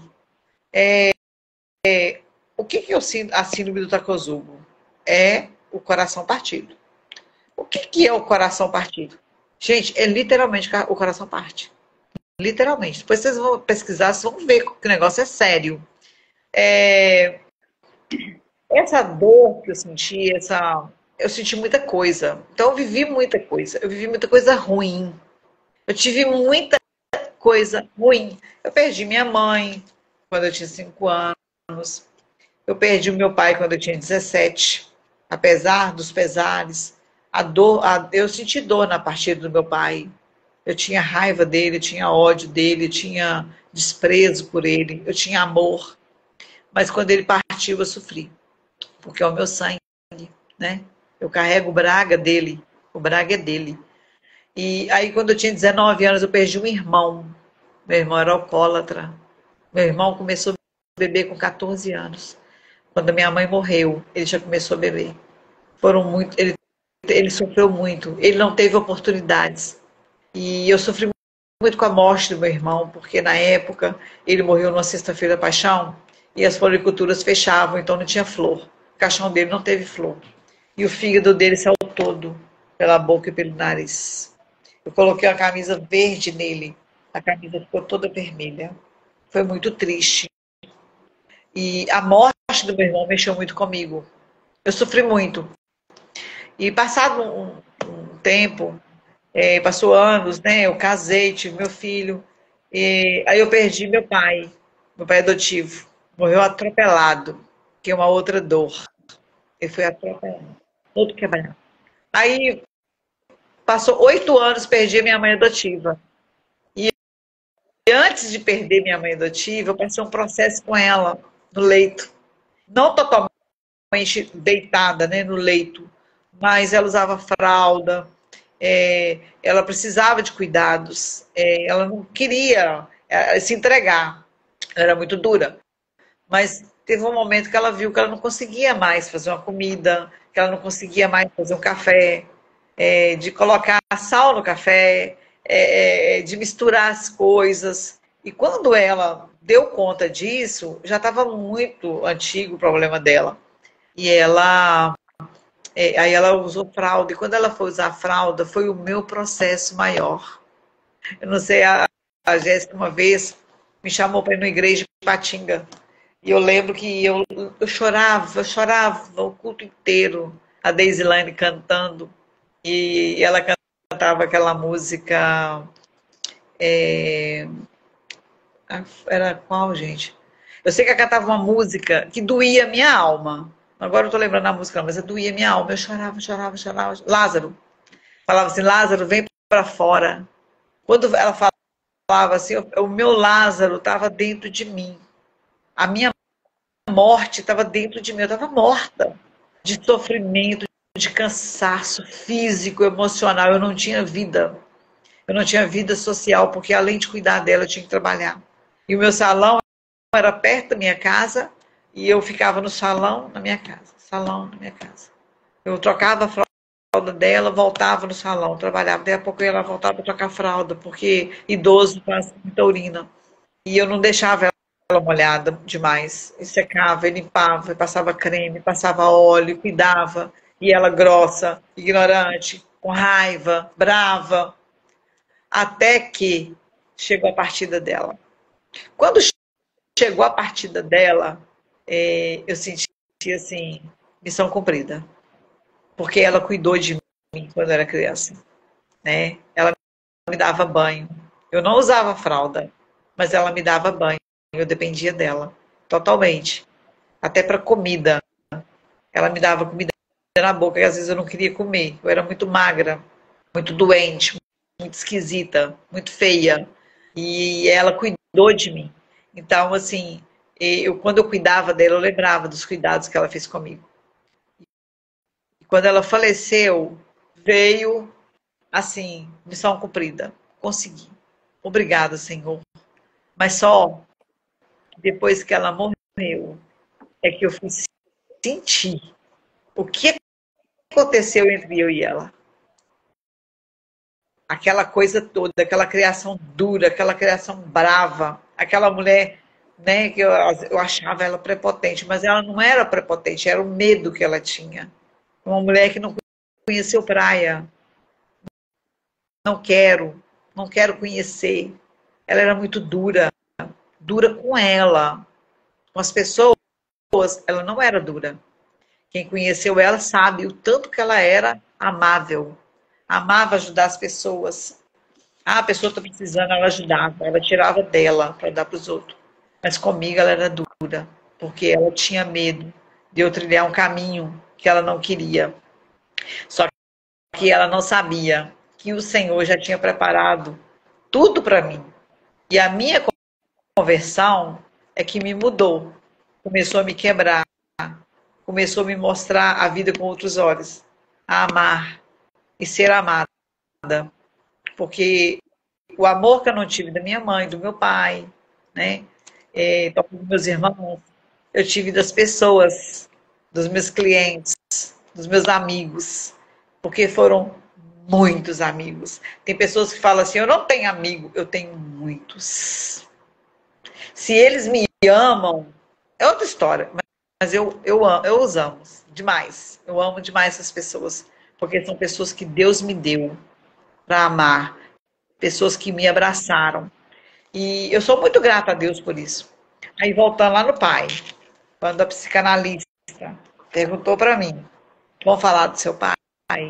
Eu falei, você não tem nada para falar dele, porque eu não convivi com ele. Não tenho muito o que falar dele. Aí ela falou assim, ah, tudo bem, não tem problema não. Mas vamos falar só o que você sabe dele. Aí era o problema, né? Porque quando ele me levou e me deixou lá na casa da titia, ele foi comigo, meu irmão, deixou nós dois lá e passou a noite na casa da irmã dele. No dia seguinte ele voltou. Quando ele voltou, ele me abraçou e tal.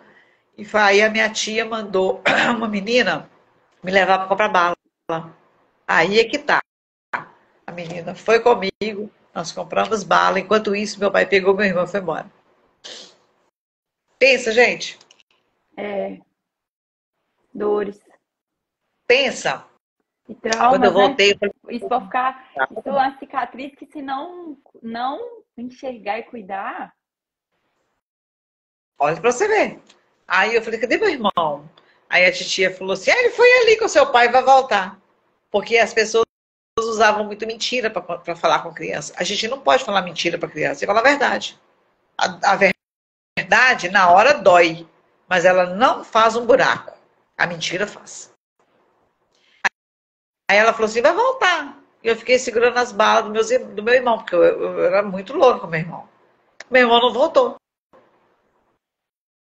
No outro dia não voltou. No outro dia não voltou. E não voltou. Eu fui ver meu irmão quando eu tinha 8 anos. E quando eu cheguei perto dele, ele falou assim, você não é meu irmão. Ele já não me conhecia mais. Aquilo ali para mim já foi outra dor. Só dor. Aí, as nossas doenças, elas são psicossomáticas. Elas começam aqui, ó. Elas começam aqui. Por isso que aqui tem que ser cuidado. Quando eu tive a síndrome do Takotsubo, foi o quê? Excesso de dor. Excesso de problema. Muitos problemas emocionais. Muitas dores. Foi juntando no meu coração. Aí meu coração não aguentou. Quando meu filho foi embora, foi a gota d'água. Aí, mas por quê? Aí a psicanalista falou assim comigo, assim, aí seu pai então te abandonou. Gente, quando ela falou isso, eu falei assim, mas que ordinária dessa mulher falar isso comigo? Aquilo entrou no meu coração como se fosse uma faca. Que eu não queria usar essa palavra nunca na minha vida.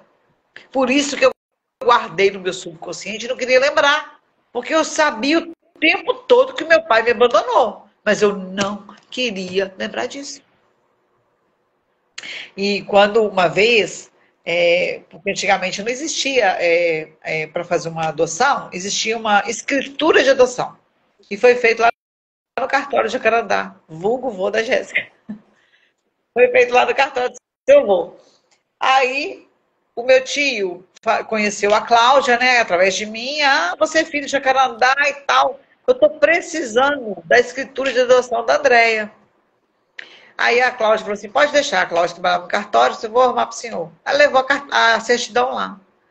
Aí eu li aquilo, escritura de adoção. Eu, João Evaristo Braga, desisto da minha filha, Andréia Geralda Braga. Gente, eu desisto. Gente, vocês têm noção o que esse documento fez comigo? Não dá pra ter Eu já sabia que ele tinha desistido. Eu já sabia que ele tinha me abandonado lá, que ele tinha me deixado lá para adoção e tal. E ainda aqueles pais bravos e tal. Gente, vocês têm noção o que isso causou na minha vida. Aí quando ela falou assim, então seu pai te abandonou? Porque o psicanalista, o que ele faz? O psicanalista não passa a mão nessa cabeça, não. O psicanalista, ele faz você enxergar a sua dor e colocar ela para fora. Eu comecei a chorar. Ela só pegou o rolo de papel, colocou assim do meu lado e fez assim, pode chorar, vai para fora. Vai para fora. Te abandonou sim, filha. Ele te abandonou. Ele te abandonou. Você não pode ficar vivendo com isso, convivendo com isso mais. Chega. Chega, perdoa seu pai, libera isso para ele. Ai, meu Deus do céu. Eu chorava. Eu saí de lá com o rosto inchado. Eu tinha que ter tirado foto. Quando eu cheguei lá fora, a minha amiga Denise tinha me levado, ela olhou para mim assim. Aí eu falei assim, ficou tudo lá dentro. Falei com ela, não tem mais problema. Acabou. Hoje eu amo meu pai. Hoje eu entendo que o meu pai, quando ele me deixou lá, a melhor forma que ele achou de sair e levar meu irmão é escondido. Ele achou. Ele achou que isso seria melhor para mim. Que seria melhor para o meu irmão sair escondido. Meu irmão não teve tanto baque porque ele era pequenininho. A vida dele continuou ali ao lado do meu pai até uma certa hora. Gente, quando essa palavra abandonou, caiu dentro de mim, eu vi o estrago que foi feito na minha vida. Por quê? Meu pai me abandonou, minha mãe morreu, meu irmão me recusou, depois o meu pai morreu, meu outro irmão morreu. Olha para vocês verem. Depois a minha tia, meu pai adotivo morreu, a minha tia que me criou morreu, o meu marido me largou e meu filho foi embora. E pronto. E tá embora. Tem quantos anos você me falou? Vai fazer 6 anos que eu não vejo meu filho. Desde aquele avião. 6 anos de tratamento, gente. São muitas camadas. E a gente reflete assim, quando a gente... O ser humano, quem tá ali na sua frente, nós não sabemos as dores que eles passam. Imagina que nós mesmos não sabemos as dores que estão vestidas aqui em nós e precisam ser tratadas. Então, como que é importante a gente olhar o outro com olhos de compaixão. Por mais que você não goste da pessoa, não tem que olhar com um olhar de compaixão. Porque às vezes você pode ser instrumento na vida dessa pessoa. Às vezes a pessoa só precisa de um abraço, precisa de um direcionamento. E como que a dor, ela transforma a gente. Quais escolhas você acha que você fez, Dedéia, para aguentar isso tudo e estar aqui hoje, de pé conversando e dessa forma, falar dessas dores dessa forma? Quais escolhas você fez que acha que transformaram, te fizeram chegar até aqui, que deu certo, assim, estou aqui, e não só aguentando, que é outro ponto também. Não é só sobre a gente aguentar. Não é sobre aguentar. Porque se tem uma coisa que Deus quer que eu ouvi essa semana na igreja, Deus quer a gente feliz. Não é para aguentar, é para ver o que está acontecendo, entender com Ele e transformar. Se moldar, aceitar, se moldar. Não é sobre aguentar, não. O que você fez aí, Dedé, nesse processo dessas dores?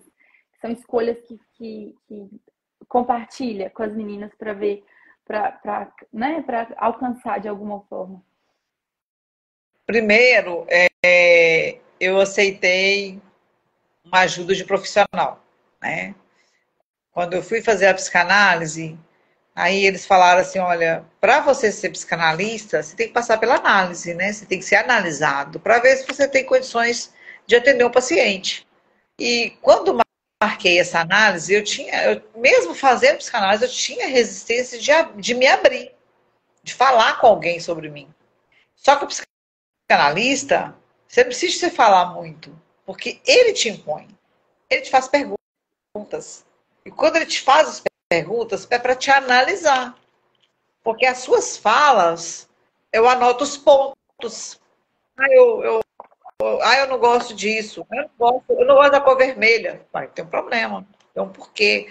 Eu não gosto de comer comida tal. Deve ter algum problema. Tudo tem alguma coisa, uma razão. Eu aceitei a ajuda. Tem pessoas tem pessoas, desculpa te interromper, Dedé, mas só um parênteses. Tem pessoas que têm essa dificuldade de ir no psicólogo, aceitar um psiquiatra, né? Igual a gente falou anteriormente. Muito importante isso, aceitar ajuda. Tem muita dificuldade. Aí eu aceitei essa ajuda. E eu vi que aquilo ali foi assim, um divisor de águas. Eu já era crente, já tinha Jesus, já sabia do amor de Jesus por mim. Sabia de tudo. Né? O amor que eu tenho por ele, que ele tem por mim. A preocupação que eu tinha de não agradar a Deus, tinha muito medo. Não vou agradar a Deus. Não é dessa maneira. Eu não vou agradar a Deus. Porque tem gente que é um tabu. E a igreja também, às vezes, é tabu. É difícil. Porque eu tenho tantos testemunhos ruins dentro da igreja que afasta as pessoas. Entendeu? E eu aceitei o processo de Deus. Isso aceitei. É muito importante. Aceitei e falei assim, Deus, eis-me aqui. Se o Senhor tiver que me mudar, glória a Deus. Me muda. Esse você aceitar Deus e ter Deus na sua vida é algo também que você escolheu buscar, né? Também tem esse ponto. Porque você pode escolher, mais uma vez, temos livre-arbítrio, você pode escolher, não quero esse caminho. Ou você pode escolher. Então, foi um ponto-chave também para lidar com isso. Você escolheu buscar, e eu me identifico nisso, porque eu escolhi também buscar o caminho dele. Eu fiz essa escolha. Então, igual eu falei, já fiz muitas caminhadas, né? Servindo a Deus, mas fazendo as minhas vontades, do meu jeito, né? Mas servir a Deus é muito além disso, porque Deus, ele é amor. Ele tem um amor, o Senhor tem um amor tão grande por nós, tão grande, tão grande. Se a gente soubesse, a gente valorizava mais. E a igreja não é o ponto-chave. Eu vou à igreja, assisto o culto, vou para casa. Não é isso. Não é sobre isso. Ir à igreja, para mim, é para ir para adorar. É uma adoração. Mas eu adoro o Senhor o tempo todo. Eu estou lavando roupa, eu estou adorando. Eu estou arrumando uma casa, eu estou adorando. Eu estou trabalhando, eu estou adorando. Eu estou andando na rua, eu estou agradecendo. Eu sou muito grata a Deus. E aceitar o processo, aceitar o que Ele determinou para mim, eu entendi o seguinte, que Ele sabe lá na frente. Eu não sei ao meu futuro. Lá em Mateus 6,33 fala assim, buscai primeiro o reino de Deus.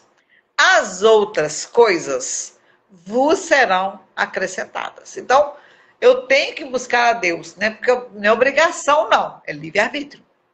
Né? Mas eu entendo assim, que eu, Andréia, tenho que buscar a Deus sobre todas as coisas. Primeiro, eu preciso de ir para tal lugar. Senhor, é da sua vontade? O senhor quer que eu vá lá? Se não for, põe impedimento. Quando Deus coloca impedimento de alguma coisa na minha vida, eu entendo que é impedimento. Eu não fico triste. Não, beleza, bom, ótimo. Mas às vezes é uma coisa que eu estou precisando, que é uma urgência. Mas o Senhor recusou, porque Ele sabe lá na frente. Certa vez, uma cliente me ligou e falou assim, André, quero fazer um botox no cabelo. Aí eu falei assim, eu não tenho vaga. Eu fiquei triste, porque eu estava precisando do dinheiro dela. O dinheiro dela era maior do que a cliente que eu estava atendendo. Aí mas não podia atender ela. Porque eu nunca gostei de pegar 2, 3 clientes e encher o salão. Eu nunca gostei disso. Eu gosto de trabalhar com horário. Agora eu não posso te atender. Mas ela tinha urgência. Ela foi noutra profissional. Ela fez o Botox. Infelizmente, ela tinha alergia ao produto. E ela foi parar no hospital. Olha aí. A cabeleireira sofreu muito, mas ela não teve culpa. Porque ali foi uma reação alérgica. É a cliente que sabia que ela tinha certas alergias que não poderia fazer. Mas olha, ela acabou com a mente da cabeleireira. A cabeleireira ficou em estado de choque. As duas são amigas hoje, ela continua sendo cliente dela, graças a Deus. Mas pensa naquele período ali, o que aquela cabeleireira passou. Agora imagina eu cheio de dores, cheio de problemas, problema emocional, problemas financeiros, né? Aquela cliente passa a mão na minha cadeira, gente. Olha o livramento que o Senhor me deu. A gente precisa começar a entender as coisas de Deus na vida da gente. A gente precisa entender isso.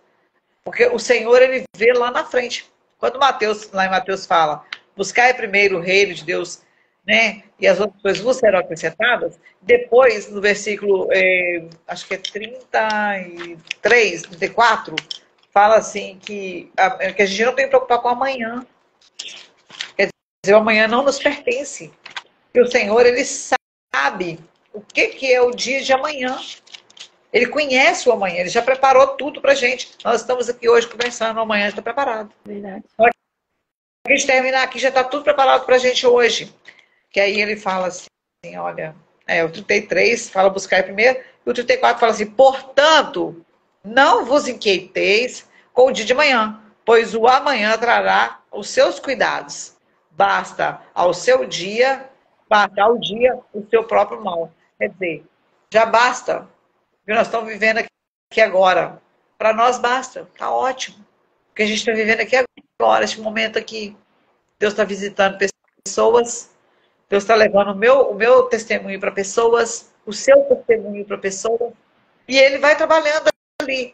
Quando terminar essa live, as pessoas que escutaram, elas vão levar algo para elas. Conhecimento, entendimento. Às vezes é uma coisinha boba, que para mim é bobo, mas para ela não é. É verdade. Então, buscar a Deus sobre todas as coisas é muito importante. Primeiro a gente busca a Deus e deixa Ele agir na nossa vida. E se entrega, não tenha medo. Não tenha medo de se entregar para o Senhor.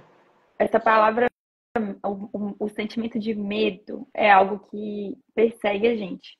E é algo que, igual a Dedéia contando o testemunho dela, vocês ouviram que ela falou medo, a questão do Covid, medo, mas aí às vezes vem essa interrogação, né? Como assim? Que a pessoa tem Deus e tem medo?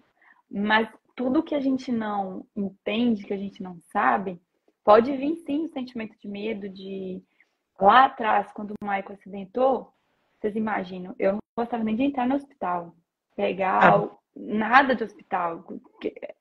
Eu não sabia lidar com a pessoa doente, assim. Eu chorava junto, dava a mão junto e aí Deus simplesmente me colocou do nada o Michael tetraplégico. Eu não conseguia contar a quantidade de fios que tinha no corpo dele, ele só mexia o olho. Como que a Jéssica aguentou? Aí eu ouvia muito e tenho certeza que a Dedéia já ouve muito forte, é forte. E essa semana até Deus me deu essa frase assim, eu não sou forte. Eu fiz a escolha certa. Porque eu sozinha eu não ia aguentar. E eu tenho essa diferença de realidade. Eu consigo ver a minha vida e a do Michael com a escolha que a gente fez, sem a escolha que a gente fez. Se a gente não tivesse escolhido o que Deus queria para nós estaríamos lá na cidade da nossa família, com certeza ele de cadeira de roda, com uma depressão muito, muito forte, porque a gente não ia estar vivendo nada. E eu, com certeza, assim, virada do avesso, sem brilho nenhum, sem alegria nenhuma, porque acabou a vida. E não íamos estar vivendo o milagre que a gente vive hoje na nossa vida. A gente não ia estar testemunhando tudo que aconteceu, a gente não teria vivido o que a gente viveu, não teria nem jardim secreto. Por quê? Por que que... Então, A dor vem, a fase difícil vem, é para nos ensinar alguma coisa. E fiquem inquietas, até entender, até saber o que está acontecendo. E não param. Outro ponto que a gente pode ver no testemunho da Dedé, que ela fez, que trouxe ela até aqui, né, Dedé? Você comenta isso, mas a Dedé não parou. Ela não parou. Existe sim a fase que a gente vai ficar chorando e pode estar bem, depois vai lá e chora de novo. Existe a fase que a gente não quer ver ninguém, que a gente vai ter esse tempo de dor quietinha, me deixa chorar, me deixa quieta, me deixa ficar triste. São fases também que talvez vocês precisam passar, mas depois vai fazer todo sentido, porque você não parou. Você escolheu ir e as pessoas, igual a Dedé falou de vários amigos e tudo, as pessoas têm limite para poder nos ajudar. As pessoas, os nossos amigos, a nossa família, as pessoas têm as dores delas. E o limite até onde ela consegue ajudar. Não dependa dessas pessoas. Vocês não precisam depender de ninguém. Porque Deus está com vocês. E eu sei disso, eu vivo disso. Eu vivi uma fase que eu não podia ouvir ninguém. Porque se eu ouvisse, ia parar. E eu precisava seguir, mesmo que parecesse loucura a escolha. Mas ele estava me mostrando. Jéssica, mas como é que ele mostra? Tem que seguir e tem que fazer a sua parte. Eu perdi a conta de ver vídeo no YouTube falando de Deus, ouvir louvor o dia inteiro, pegar a Bíblia, como se fosse uma faculdade, assim. Eu escolhi fazer esse caminho, por mais que parecia assim, cadê? E aí? Sem saber, é se jogar. Tem precipício que a gente tem que se jogar. E esse é um precipício que a gente tem que ir e se entregar sem parar. O Dedé, quando a gente fala de depressão é um ponto que a gente vê muitas pessoas hoje, é muito grave. Depressão para um ser humano numa cama, sem movimento, sem nada. Depressão tira vidas. Com a sua experiência, o que você viu de tantas mulheres, o que você acha que foi o que você acha que a gente tem que observar nos sinais quando a gente está passando por uma fase difícil, que a gente está seguindo por esse caminho, que a gente tem que ficar em alerta, os cuidados que a gente tem que ter. Você falou aí a questão da gente ter que buscar ajuda profissional, mas às vezes a gente não consegue olhar para lugar nenhum. A gente simplesmente não quer fazer nada e ali ela vem silenciosa e ela acaba. E para sair dela também Deus nos acuda. Como que você acha que você pode aí compartilhar com a gente para sair desse lugar e nem deixar ele chegar? Gente, quando a gente começa a perder a vontade das coisas, principalmente de acordar. Ai, que vontade de dormir, não acordar mais. Isso é um estado sério. Tem gente que, às vezes, para de escovar dente. Não quer escovar dente. Pra que escovar dente? Quer tomar banho. Hoje eu vou tomar banho, não. Tomei banho de manhã, tá bom. Essas coisinhas, quando você começa a perder o interesse de olhar no espelho, você está no estado não muito bom. Porque eu sou assim, quando eu vou tomar um banho, eu antigamente tomava um banho, acho que eu nem via tomando banho. Já falei isso no grupo, né? Que as cuidadoras, né? Eu elogio muito esse grupo, o Jardim Secreto, porque eu tenho aprendido tanto com as meninas, sabe? Dá vontade de entrar lá dentro, todas, colocar no colo, porque é muito sofrimento. Mas às vezes a pessoa, ela levanta de manhã e ela pensa assim, ai, mais um dia, com raiva, com tristeza, com angústia. Mas não é porque ela é ruim, não, é porque ela está com dor. Ela não quer levantar, mas ela tem que levantar. E esse tem que levantar é que deixa ela em pé ainda. Essa responsabilidade que a gente tem que ter, que a gente carrega, que não tem como você lidar com ela, porque, tipo assim, tem tanta responsabilidade na vida da gente que não tem como a gente evitar. Se você não pagar a luz da sua casa, ela vai ser cortada. É uma responsabilidade que você tem. Se você não fizer o almoço para sua família, eles vão ficar sem comida. Se você não acorda seu filho para ir para a escola, ele não vai para a escola. Então, se você não tem essa força, você vai porque é obrigação, é indo que você consegue se livrar da depressão. É indo. Indo sem vontade. Porque quando falta vontade, se você se prostra, aí vai outras coisas junto. E você vai esquecendo até mesmo de se cuidar. Então hoje, quando eu entro no banheiro tomar um banho, eu sinto a água caindo. Quem que toma banho e nem sente a água caindo? É porque está com a cabeça em outro lugar. Tá tomando banho ali, tá pensando assim, eu tenho que lavar roupa, eu tenho que arrumar casa, eu tenho que ir na rua, eu tenho que pagar isso, eu tenho que fazer isso, eu tenho que levar o menino na escola, eu tenho que buscar o menino na escola, eu tenho que... É tantos afazeres que a pessoa às vezes tem para fazer, que quando ela entra no banho, ela nem sente a água cair. E eu falo isso, que hoje, quando eu vou tomar uma água, eu sinto a água, porque eu tenho dado prioridade para essas coisas. Ah, isso é bobeira, isso é palhaçada. A pessoa pode pensar como quiser. Mas hoje eu vejo uma necessidade disso, porque eu já atropelei tanto isso na minha vida. Já deixei tanto de curtir a vida por causa de problema, de preocupação. Eu já deixei de dormir, de falar assim, ai meu Deus, passar a noite toda em claro por preocupação. Então, hoje eu consigo. O mundo está caindo, o negócio não está legal, a política está uma merda, mas eu estou dormindo, porque eu tenho um Deus que zela por mim, um Deus que cuida de mim. Muita gente sofreu na pandemia, tiveram perdas, perdas financeiras, perda familiar, morreram muitas pessoas, e foi a época que eu mais viajei, a época que eu mais curti a vida. Como que Deus fez isso comigo? Como que Ele cuidou de mim? Foi quando eu estudei, foi quando eu formei, foi quando eu viajava. Eu curti a vida. Muitas amigas, André, vão sair, porque esse negócio de restrição não pode, tal. Muita gente presa dentro de casa. Muitas pessoas falavam assim, amiga, eu quero tomar um café com você. Aí eu falava assim, vem cá em casa. Sua mãe mesmo. Quantas vezes foi lá em casa? Ai, eu vou tomar um café com você. Só um oi. Sentar e bater um papo. Gente, isso é muito rico. É muito rico. Eu saio sozinha. Eu tomo sorvete sozinha.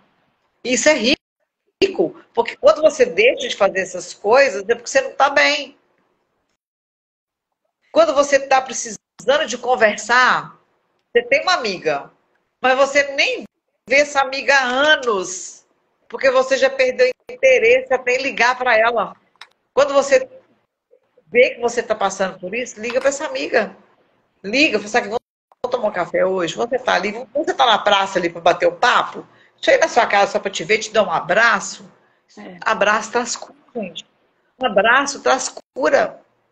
Um afago traz cura. Eu perdi uma amiga ano passado, uma amigona. Eu sofri muito com a morte dessa amiga. E um dia ela me ligou e falou assim, amiga, você está em casa? Eu disse, tô. Posso ir aí? Eu falei assim, pode. E ela chegou lá em casa, e ela fazendo quimioterapia, que eu estava com câncer. Ela falou assim, eu não estou comendo nada. Tudo que eu como, eu jogo para fora, por causa da quimioterapia. Aí eu falei assim, senta aqui, vamos bater papo. Aí nós começamos a conversar. Contamos casos, contei caso, e ela riu, nós brincamos, não falamos de problema. Eu não deixei ela falar da doença. Eu não deixei ela falar de nada. Falamos de outras coisas. E ela ria e tal. Aí eu já estava tarde, já bem tarde, de noitinha, né? Eu falei assim, estava frio, eu falei assim, vou fazer uma sopinha aqui para nós, você quer? Aí ela falou assim, eu gosto. Você gosta de sopa de macarrão? Ela gosta. Vou fazer uma sopinha para nós. Gente, sopa simples. Só macarrão. Não tinha nem a carninha lá em casa. Aí eu fiz a sopinha para ela, para nós. Coloquei bastante tempero e tal. Ela comeu 2 pratadas. Aí ela falou assim, amiga, que sopa é essa? Eu falei assim, minha filha, sei não. Macarrão. Aí ela falou assim, que delícia. Aí sobrou, eu falei assim, sobrou o restinho, leva para sua filha, para Maria Clara. Ela falou assim, eu vou comer essa sopa amanhã. E ela levou embora. Aí mais tarde perguntei para ela, e aí, você passou mal não, né, amiga? Eu fiquei preocupada, né? Ela falou assim, você acredita que não? Que sopa, tá? Eu tô com sono. E depois a gente se fala. No outro dia ela me ligou, amiga, que sopa maravilhosa. Mas não foi a sopa em si, gente. Foi a conversa, foi o amor, o acolhimento. Por isso que eu tô assim apaixonada com esse grupo Jardim Secreto. Glória a Deus. Ah, se eu pudesse colocar todo mundo dentro do grupo. Porque eu tenho aprendido muito e eu vejo assim, o amor e o carinho, o afago, é a mão dada, é não soltar a mão da outra, Ninguém solta a é mão de pegar ninguém. a dor da outra, é pegar a dor da outra e orar por ela, porque ela vai passar pelo processo, não tem como correr do processo, não tem, mas ela vai vencer, só que ela ainda não sabe que vai vencer, porque lá na frente, ela vai entender. Quando você começou o seu processo, eu já via você hoje. Eu já via assim, vai passar. Só que a pessoa que está passando pelo processo, ela não sabe que vai passar. E na hora Ela que a não gente sabe. está, na hora que a gente está no olho do furacão, que a gente Não, gosta de falar, né, no jardim, né? É, nós temos a fase que não tem como a gente se cuidar. Agora eu vou não. falar diretamente para os que cuidam, né? Estão nesse lugar de alicerce. A gente passa por uma fase, e quem não está nessa realidade para entender também, a gente passa por uma fase que não tem como lembrar da gente. Não tem como lembrar da gente. A gente precisa esquecer de nós para cuidar do outro, né? Do pai, do marido, do filho. E essa fase passa, passa. A Carliana até escreveu aqui, ó. Eu ainda choro, tem dias que não consigo, por mais que tento ser forte. Ver como meu esposo era e como ele está hoje. Nossa, que dor. E eu quero vencer, eu desejo vencer, eu vou vencer. Amém. É isso. E a gente, esse lugar da gente se cuidar é muito importante. Entender que esse processo, essa fase, que a gente não tem como se cuidar, vai passar. Aí depois que passar, a gente. Mas nesse lugar do furacão, dá para tomar um banho com calma. Dá para tomar um banho com calma. Dá para tomar uma água com calma. Dá para, assim, assim, fingir de louca, deixar ali um pouquinho com segurança e vai lá e toma um banhozinho quente ou pede alguém para dar suporte. E quando eu falo com mulheres que não cuidam, que não tem essa pessoa para cuidar, e a gente está vendo muito isso aí, a Dedé, né, com a experiência dela com as mulheres também, as mulheres estão extremamente atarefadas. Eu não tenho filho, mas eu tenho mulheres que eu vejo ao meu redor, as que cuidam também que têm filhos. Nós estamos extremamente atarefadas, sem tempo, desesperadas, loucas, um monte de coisa para fazer, e fala que está sem tempo, que não tem como, sem chance. Tem tempo. Tem, só que tem que ser uma escolha. E essa escolha vai sacrificar alguém ou algum momento.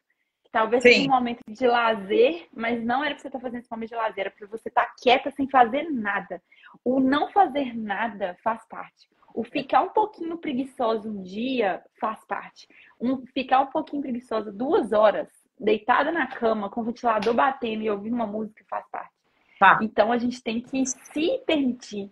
E eu falo isso tudo por experiência própria mesmo, de aprendizado também. Porque eu passei por essa fase de ter que esquecer de mim, depois eu tive que me obrigar a lembrar de mim. Aí me obrigar a lembrar de mim tem aquela culpa, só que calma, desculpa, e depois aprender a me reconectar, e depois controlar as minhas vontades, os meus desejos, os meus sonhos, trabalhar com essa dor que, igual a Carliana falou, de lembrar de um passado que existiu, lembrar de um presente que poderia ser diferente. É muita coisa pra gente orquestrar.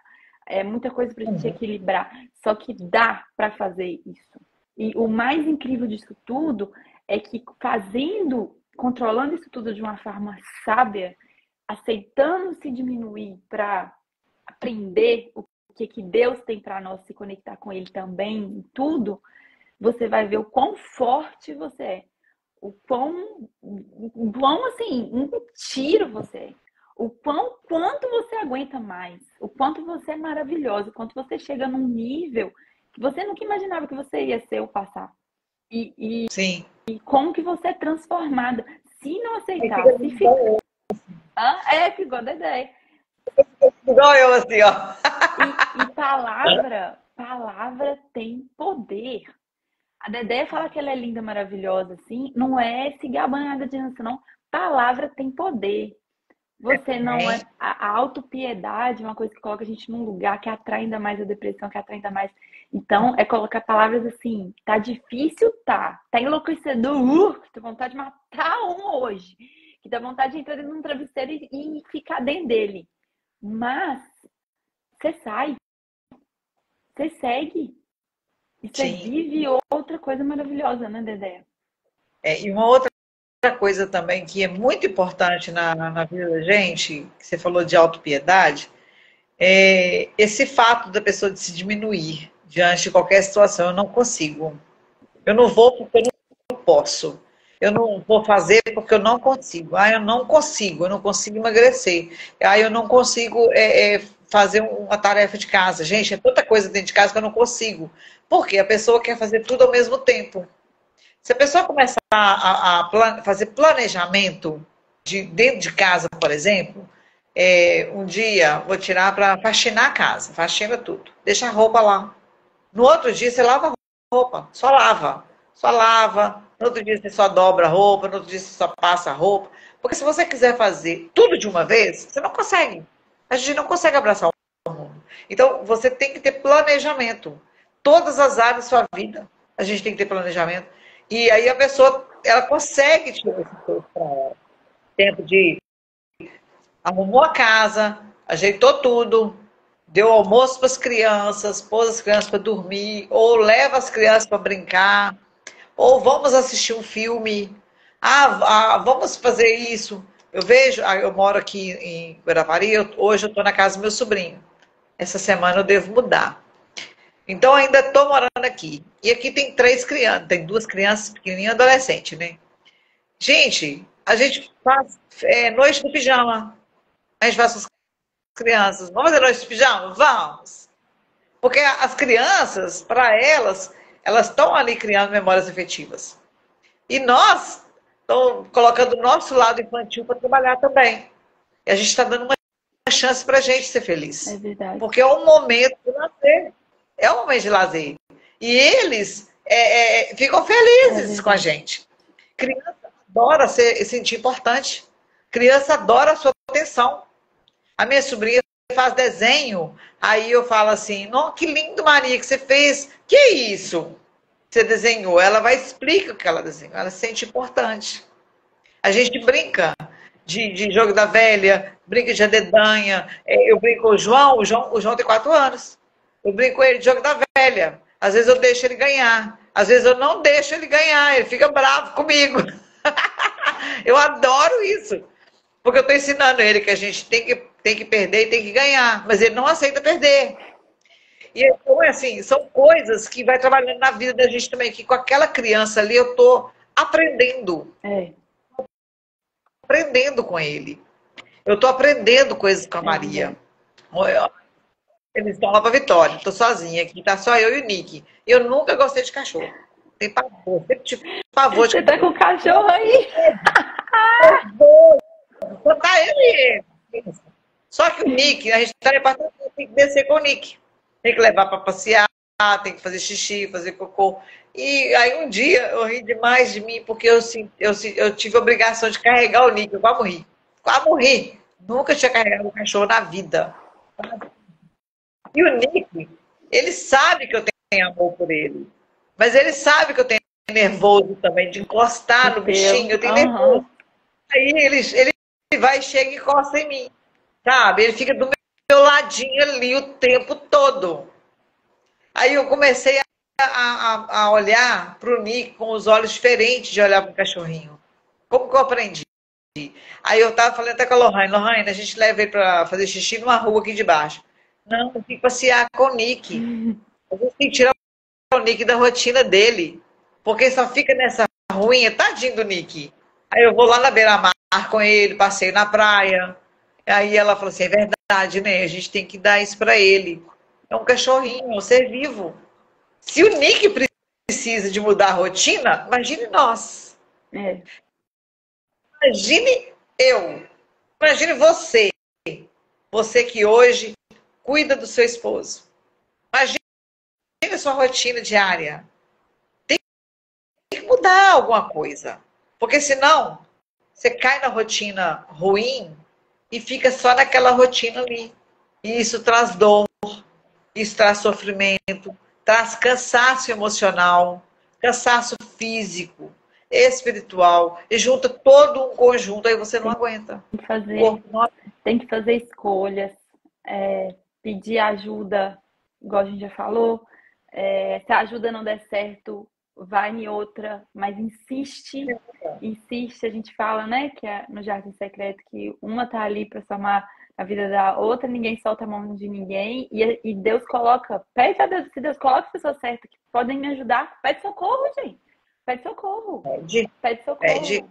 E assim, o papo tá bom demais, senão nós vamos ficar aqui conversando o resto do dia. Eu quero falar Ai, uma coisa. Quando eu ia para a igreja, eu vi muita coisa assim, muita gente falar mal de igreja, a gente ouve isso muito.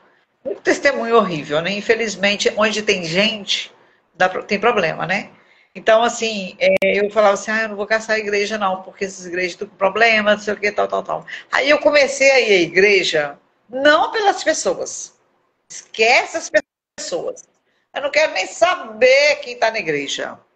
Mas eu vou lá para me ouvir a palavra e adorar, cantar, pôr para fora. Gente, é libertador. É uma delícia quando você vai na igreja com a intenção de adorar a Deus, não caçar quem está indo. Ah, André, você viu fulano, estava com a roupa tal. Eu não vi, eu não quero nem saber que roupa que ela estava.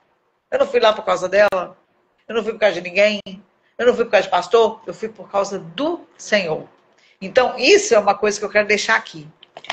É muito sério isso. Nós estamos vivendo um tempo muito difícil, onde, infelizmente, o evangelho em muitos lugares virou comércio, é tristeza, é muito. A gente vê muita. Como é que fala? Muitos absurdos acontecendo nas igrejas, muita coisa horrível, mas aonde tem gente, tem problema, porque não é só na igreja que acontece. No trabalho acontece, dentro das casas acontece, dentro dos lares acontece. A gente sabe que tem muitas mulheres que são abusadas pelo marido, né? Elas são casadas, abusadas, como assim? Sim. A gente sabe que tem filhos que são abusados pelos pais. A gente sabe que existe pais narcisistas, mães narcisistas. A gente sabe que existe. A gente sabe que existe filhos problemáticos. Então, aonde tem gente, pode ter problema. Então, depende do lugar que você vai, com a intenção que você vai e o que você vai fazer lá. A gente tem que colocar isso aí em especial para Deus. Senhor, eu vou lá na igreja, vou procurar uma igreja hoje, hoje é domingo, é dia de adorar. hoje é Daqui a dia. pouco eu estou indo. Hoje é dia. Eu vou lá, Senhor, para te adorar. Eu vou fazer igual o André falou, eu não vou olhar ninguém. Eu só vou lá para te adorar. Vai lá, faz isso para você ver. Depois você me conta. E busca a Vai lá, igreja. busca a igreja. E vai lá no meu privado e conta para mim. É, O que você encontrou na igreja? A paz que você vai sentir. A paz que você precisa. Ah, mas tem que ser só na igreja? Por que só na igreja? Não é só na igreja. É todo lugar. Onde você está o tempo todo, eu estou adorando a Deus. Mas quando eu tiro esse tempo para ir lá, que lá é a casa do Senhor, é diferente.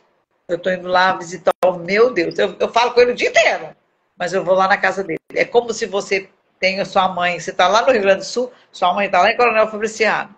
Aí você pode falar com sua mãe o dia inteiro. Você liga para ela, conversa, bate papo, divide, nananana. Você chega na casa dela, é diferente. e essa questão da igreja, não cansem até encontrar um lugar que é seu. Igual, né? Vai visitando, vai conhecendo. E a igreja, a gente até falou que hoje é dia, porque domingo é um dia que a gente não trabalha, que tá por conta, mas são todos os dias que a gente tem que buscar e estar com ele. E igreja é importante, sim, porque a gente sozinho em casa não basta. Igreja a gente encontra pessoas que Talvez você tá sozinho em casa, em igreja, você encontra pessoas que vão somar na sua vida também, te trazer respiro, te trazer palavra. Então, busquem, né? Não descansem até achar um lugar que você é aqui. E para fechar, eu queria, Dedé, que você compartilhasse assim de todos os processos, tudo que você viveu, e a gente viu aí que tudo passa, né? Quais foram os seus maiores aprendizados aí nos seus processos? Nossa, aprendi Valeu a demais! Eu pena. aprendi, que vale a pena. O sofrimento vale a pena. Por mais que é esquisito falar isso, como assim sofrimento vale a pena? Porque no sofrimento você aprende. Uma mãe, quando ela perde um filho, ela aprende. Uma mãe, quando vê o filho preso na cadeia, ela sofre muito, mas ela aprende. Uma mãe, quando vai visitar o filho no hospital, que o médico vira e fala assim, não tem mais jeito, ela aprende. Uma mulher, quando vai visitar o marido, às vezes, no leito, ela olha e pensa assim, e agora? Como é que vai ser? Ela não sabe como vai ser. Ela tem que entrar de braçada e não parar. Porque todas as vezes que você para, é sinal de derrota. É sinal de derrota. E toda vez que você vai, é sinal de vitória. Ou O você é negócio, vítima ou você é vitoriosa, né? exatamente. Questiona ou adora, já viu aquele hino? Questiona ou adora? Eu prefiro adorar. Adorar no luto, adorar no sofrimento, adorar na dor. Quando meu filho está lá na Itália, está longe, vai fazer 6 anos que eu não vejo ele. Vejo ele todo dia, né, gente, né, na internet. Mas todos os dias a gente se fala. Todos os dias eu falo para ele que eu amo. E ele todos os dias fala que me ama. E isso traz gás, traz energia boa. Eu oro por ele. Eu pago um preço por ele. Porque vale a pena a gente orar pelos filhos da gente. Vale a pena. Tem mãe que deixa de orar. Tem mãe que deixa de abraçar. Tem mãe que cansa, não aguenta. Por quê? Sozinha ela nunca vai aguentar. Nunca. Sozinha ela vai desistir. Às vezes o filho está nas drogas. É difícil. Demais da conta. Mas se ela desistir dele, quem vai lutar por ele? Quem vai lutar por ele? E se ela ficar sozinha, ela não vai conseguir. Eu tenho uma amiga que o filho dela foi preso, a Márcia Miguel. E ela conta isso. Que ela ia para frente do presídio de madrugada. Ela pegava o carro e ia para frente do presídio. E orava. E estendia a mão ao presídio e orava pelo filho dela. E o policial falou com ela assim, Dona, a senhora não pode ficar aqui não, que é perigoso. Ela disse, calma, estou orando, porque ela ia sem medo.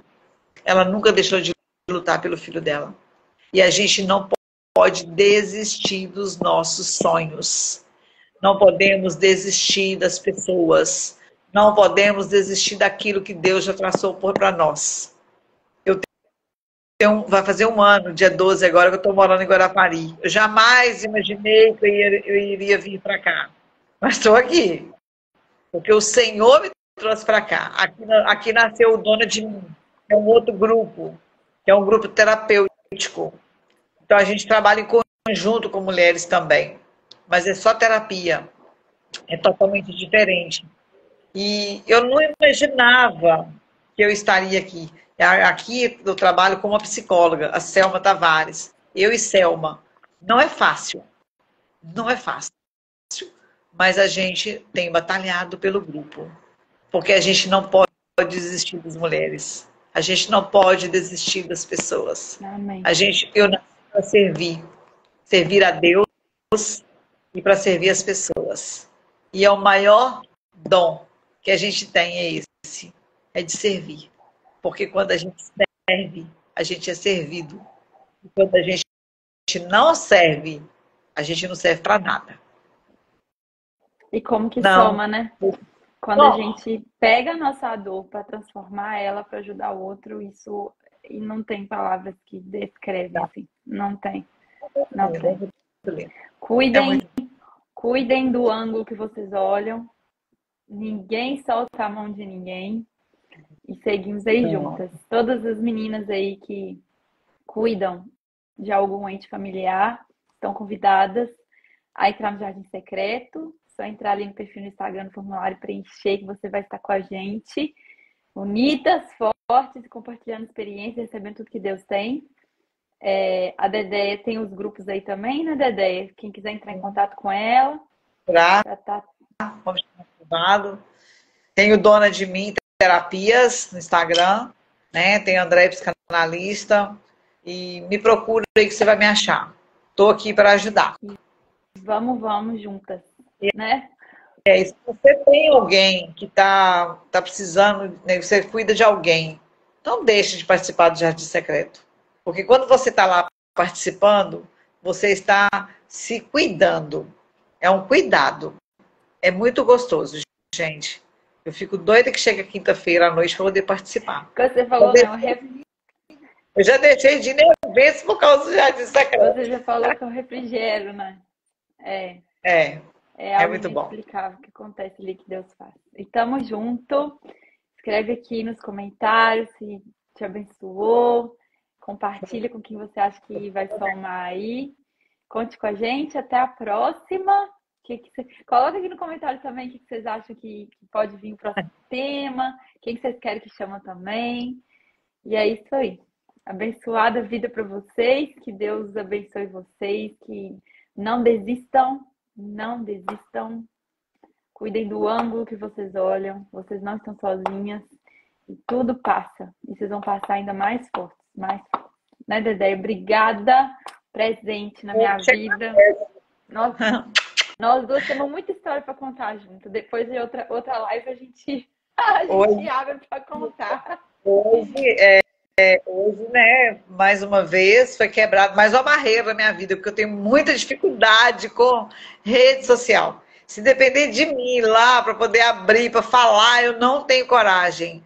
Mas hoje eu senti assim que foi quebrado algo em mim. E eu te agradeço. Hashtag Dedéia com vídeos no Instagram, entregando toda essa sabedoria, essa experiência dela, que ela tem demais. Obrigada. Meninas todas que participaram, obrigada. Deus abençoe vocês. Tamo junto. E vamos que vamos. Ninguém solta a mão de ninguém. Ninguém solta a mão de ninguém. Beijos. Tchau. Com Deus.